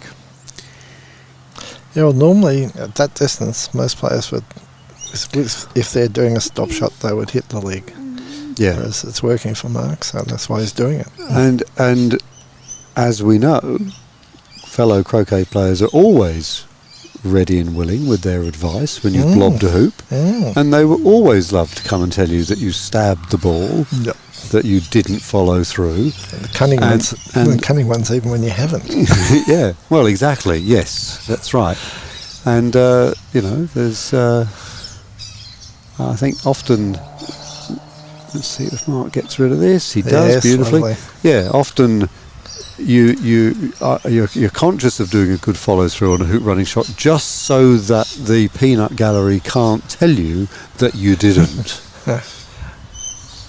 So even just to annoy the detractors, the kibitzers, as they would say in Yiddish. Oh, right. Yes, Yep. offering unsolicited advice is called kibitzing. I love the word. I think it's a great word that we should use a bit more often. I've heard it used in card games. Oh yeah, really? Yeah, I think when you're offering advice to Oh, your when you're opposition. offering, yeah. So I think Mark here is trying for the in-off off yellow. Yeah. Well, at the very least, he'll get a nice clearance. And no, he doesn't. No, he doesn't. All right. So and that's what every time I try for an in-off on there, I miss on the inside. Such is the risk reward. Now, is Pete going to try and protect that yellow, or just put another runner in? What do you reckon? It's well, the safe thing to do is to put another runner in. Pete will probably do something else. Might even go for Although the he's not a huge risky player. Can we get the side view on that one, Boyd? I think he's probably blocking. He tried to, but didn't. Yeah. But it is a runner still, though, isn't it? Oh, I think. Do you reckon? I'm not sure how far outside the line that one is, but no, it's a runner. Yeah, good. In that case, it nearly achieved two purposes. Ah, yes. And still some pressure on Mark to make this. It's 5 to 6 yards, and he's, even if he hits it, it could spray around a bit.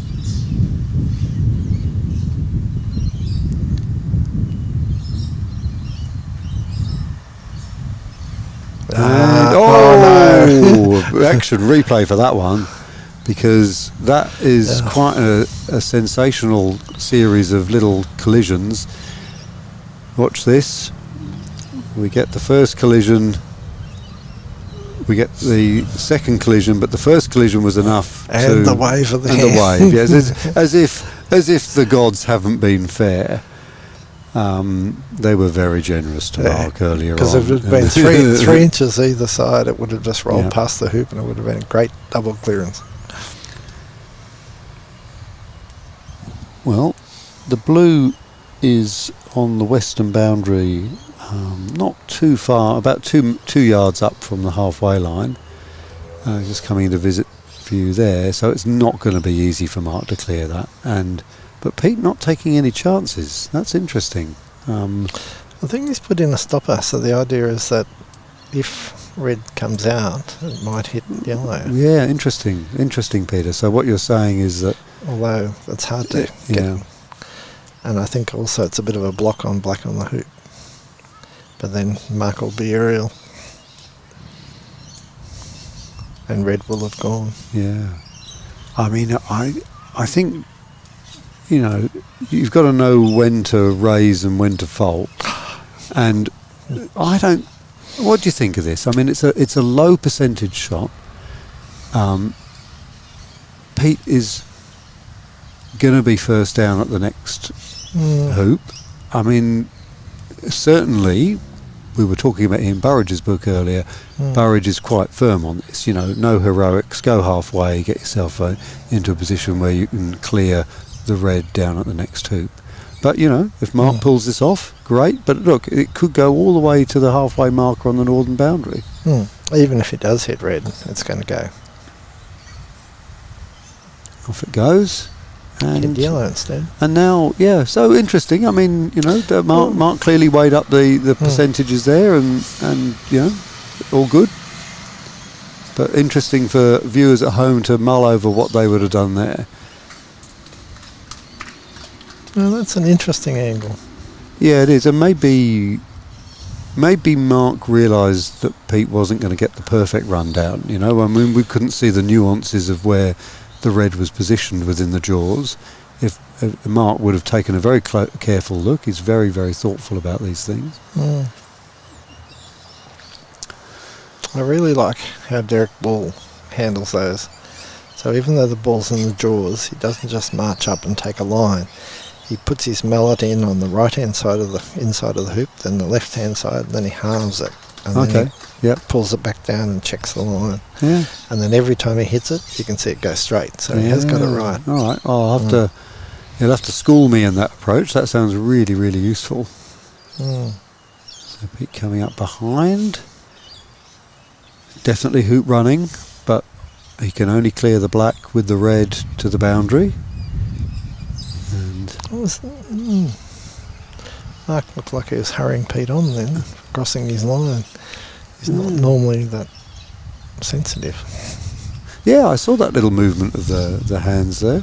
Waving him on. Waving him on. Yeah, so Pete is going to clear the black, but as we mentioned, it can only go to the boundary. No, it has. But Pete's played a lovely shot though, hasn't he? In keeping his red there. Classic shot. Classic. Wow. A bit of resistance about exactly where it went out. Yeah. Yeah, there's a bit of interaction happening between the players now, waving each other on, positioning the boys. It's getting towards the pointy end of this match. Yeah, and Boyd has just pointed out that there's 16 minutes. And funny enough, Kate's just asked that on the chat. How long is there to go? And we reckon there's 16 minutes.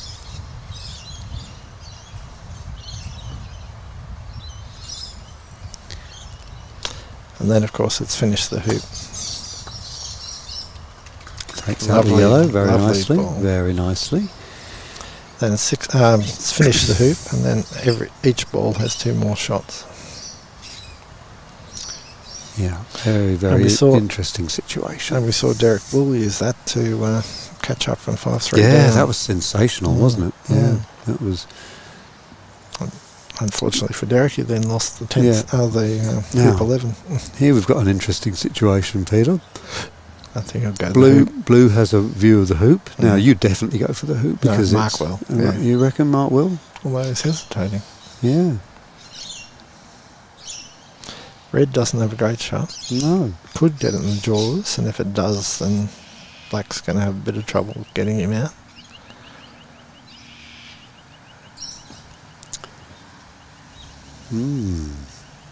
Very intriguing. Well, he is going for the hoop. He's lined up for the hoop. He's done the routine you talked about with the plumb line hands and so on. And this will be a big one to make because 5-3 is a juicy scoreline.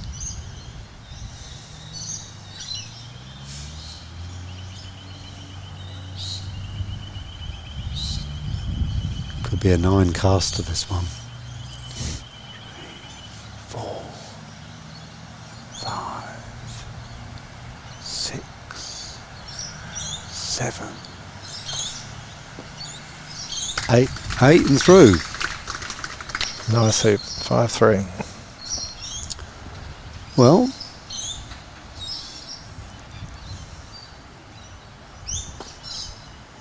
I believe the Egyptian players would rather be 3-5 down with the first shot to hoop 8 than 4 all with the second shot.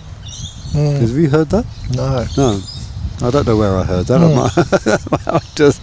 I can't give any sources for attribution for that. But I think the logic is that your first shot down there, if you can get into the a good sweep on 9 and get up to 10, then it's all game on.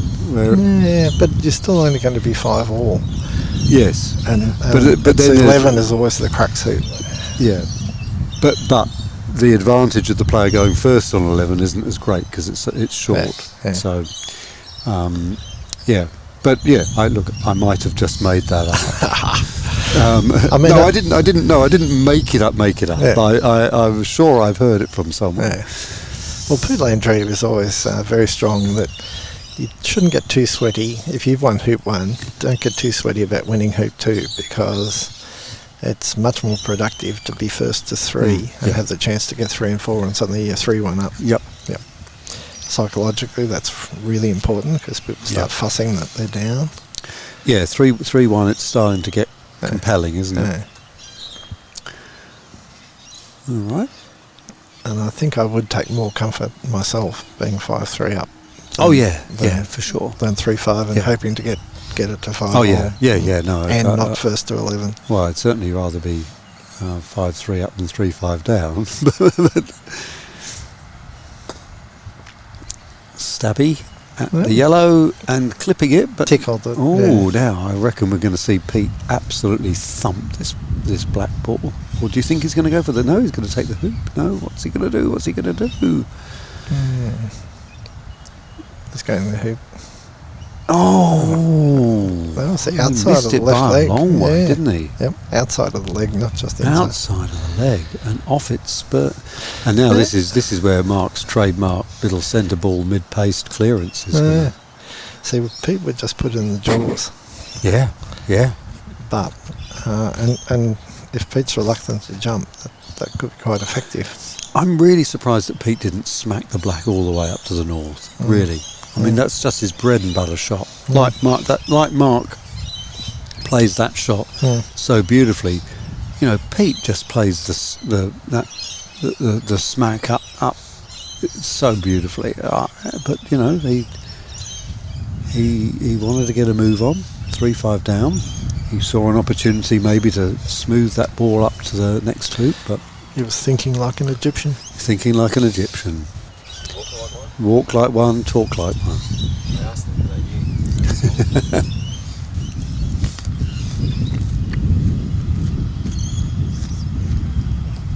Well, Hasn't got the block. hasn't got the block. Black is looking menacing. Does make Black have to make a decision. You can't, go for a leverage double. You've got No. to either take yellow or go for the hoop. for the hoop. Yeah. And if you go for the hoop, you're a fair way out, and yellow's got a much better shot. Yeah. So normally the advice is clear yellow and stay. Yeah, 3.5, 4 yards away. And of course it's influence if blue comes in nicely here. Yeah, blue comes nicely. Maybe even Then yellow. even hidden from the yellow, hidden behind the yellow. The blue, so the yellow's a block. No, he's gone the other side. If I had a little pen, Peter, we'll get Boyd to get that for next time. A little draw on the screen thing, Boyd. That would be good. All right, here's the big decision that Peter was talking about. Hit the yellow away. And that was Pete's long distance attempt to stymie Black. Yeah, it was, wasn't it? Yeah. Yeah. And it didn't quite come off, but it's still a very useful ball anyway. Darren has asked how long now. 10 minutes. This is very much playing into Mark's hands because he's 5-3 up. And if he puts this through at 6-3, then that is game over really, because I don't think Pete can make enough hoops in the approximately 8 minutes that there would be remaining. But I still think the better shot here is to take out yellow. Well, particularly, yes, I agree, and particularly because Mark has got time on his side. I mean, the more these rotations go on, the more likely Mark is to win. And Pete's looking a bit frustrated in the background there. He's looking frustrated, yeah. You've got Steve Podlack looking thoughtful in the background. Yes. He's come all the way, he and Judy have come all the way from Belmont. Yeah, brilliant.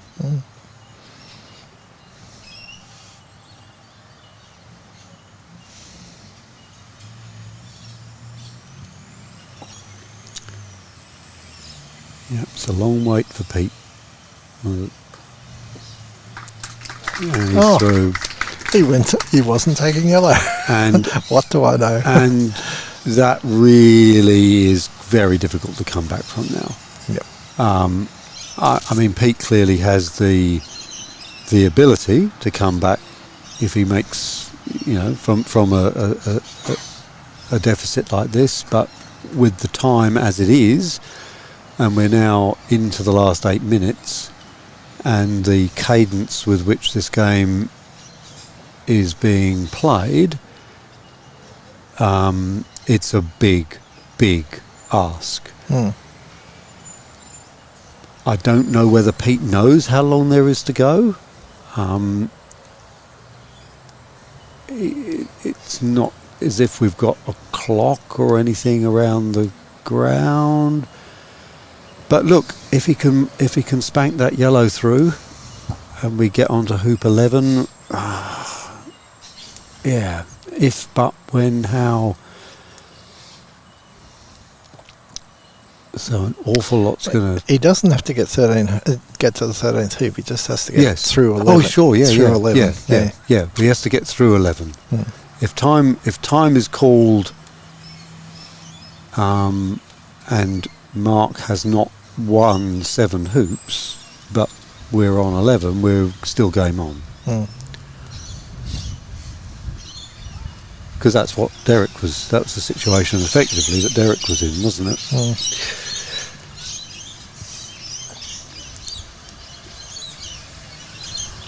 Okay. If black can cruel the yellow, I think we might be out of a grandstand finish. So a lot depends on this shot. And he's won it. He's won it. He's won it. We don't need to talk about the time. He's spanked it through. Mark Scruton is the New South Wales Open GC champion, and what a way to do it. Stabs it down through the hoop, runs all the way to the boundary. Perfect. Well, that's really good. He was runner-up in the GC men, and now he's won the Open. Yep. Well done. Yeah. And photo opportunity. And look, thanks everyone. We got up to about 80 viewers by the end of the action there, and I hope you really enjoyed it. It's a difficult time of the day on a Monday, work day. Difficult to persuade the boss that you should be watching this on your computer rather than doing your work, but hopefully or driving home. Or driving home, yes. But I think Boyd just pointed out we had 487 views. Yeah, so there's a number of people and coming and going. They're independent people, Boyd, or independent IPs. Yeah. And then there'll be a lot more when people time shift and so that's watch it at their great. leisure. And thanks for all your nice comments. Thanks for your interactions during the commentary. Obviously, massive thank you to Boyd and his company for providing this fantastic coverage. Thank you to Croquet New South Wales for getting me here to do this. Yeah, and so you're really getting used to croquet now, aren't you? I am. I know what's happening. It's pretty good. It gets a little bit exciting there, just like especially when it's pretty close there in time and the best way to keep the live stream going is for people to share it and let people know that we are doing it. So we can help grow the numbers and increase sponsorship opportunities for croquet. So look, sponsors are much more likely to be enticed to throw some support to these events because you can see their stuff on screen. You can see the stuff on screen, and then the last one that Boyd did in Manly for the Women's Open, we had a local real estate company sponsor, and we gave some really beautiful visuals of what they do and how beautiful Manly is, and wouldn't we all like to live in Manly? But anyway, I don't think you need videos for that. No.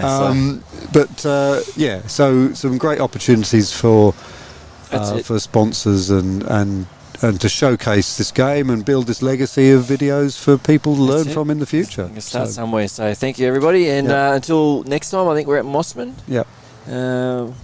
Excellent. Until then. And a final plug, don't forget that the World Under-21 Championships will be starting about 6 o'clock our time. And good luck to Ethan. That's being videoed, but not by Boyd. Yeah. That's it. Yeah. All right.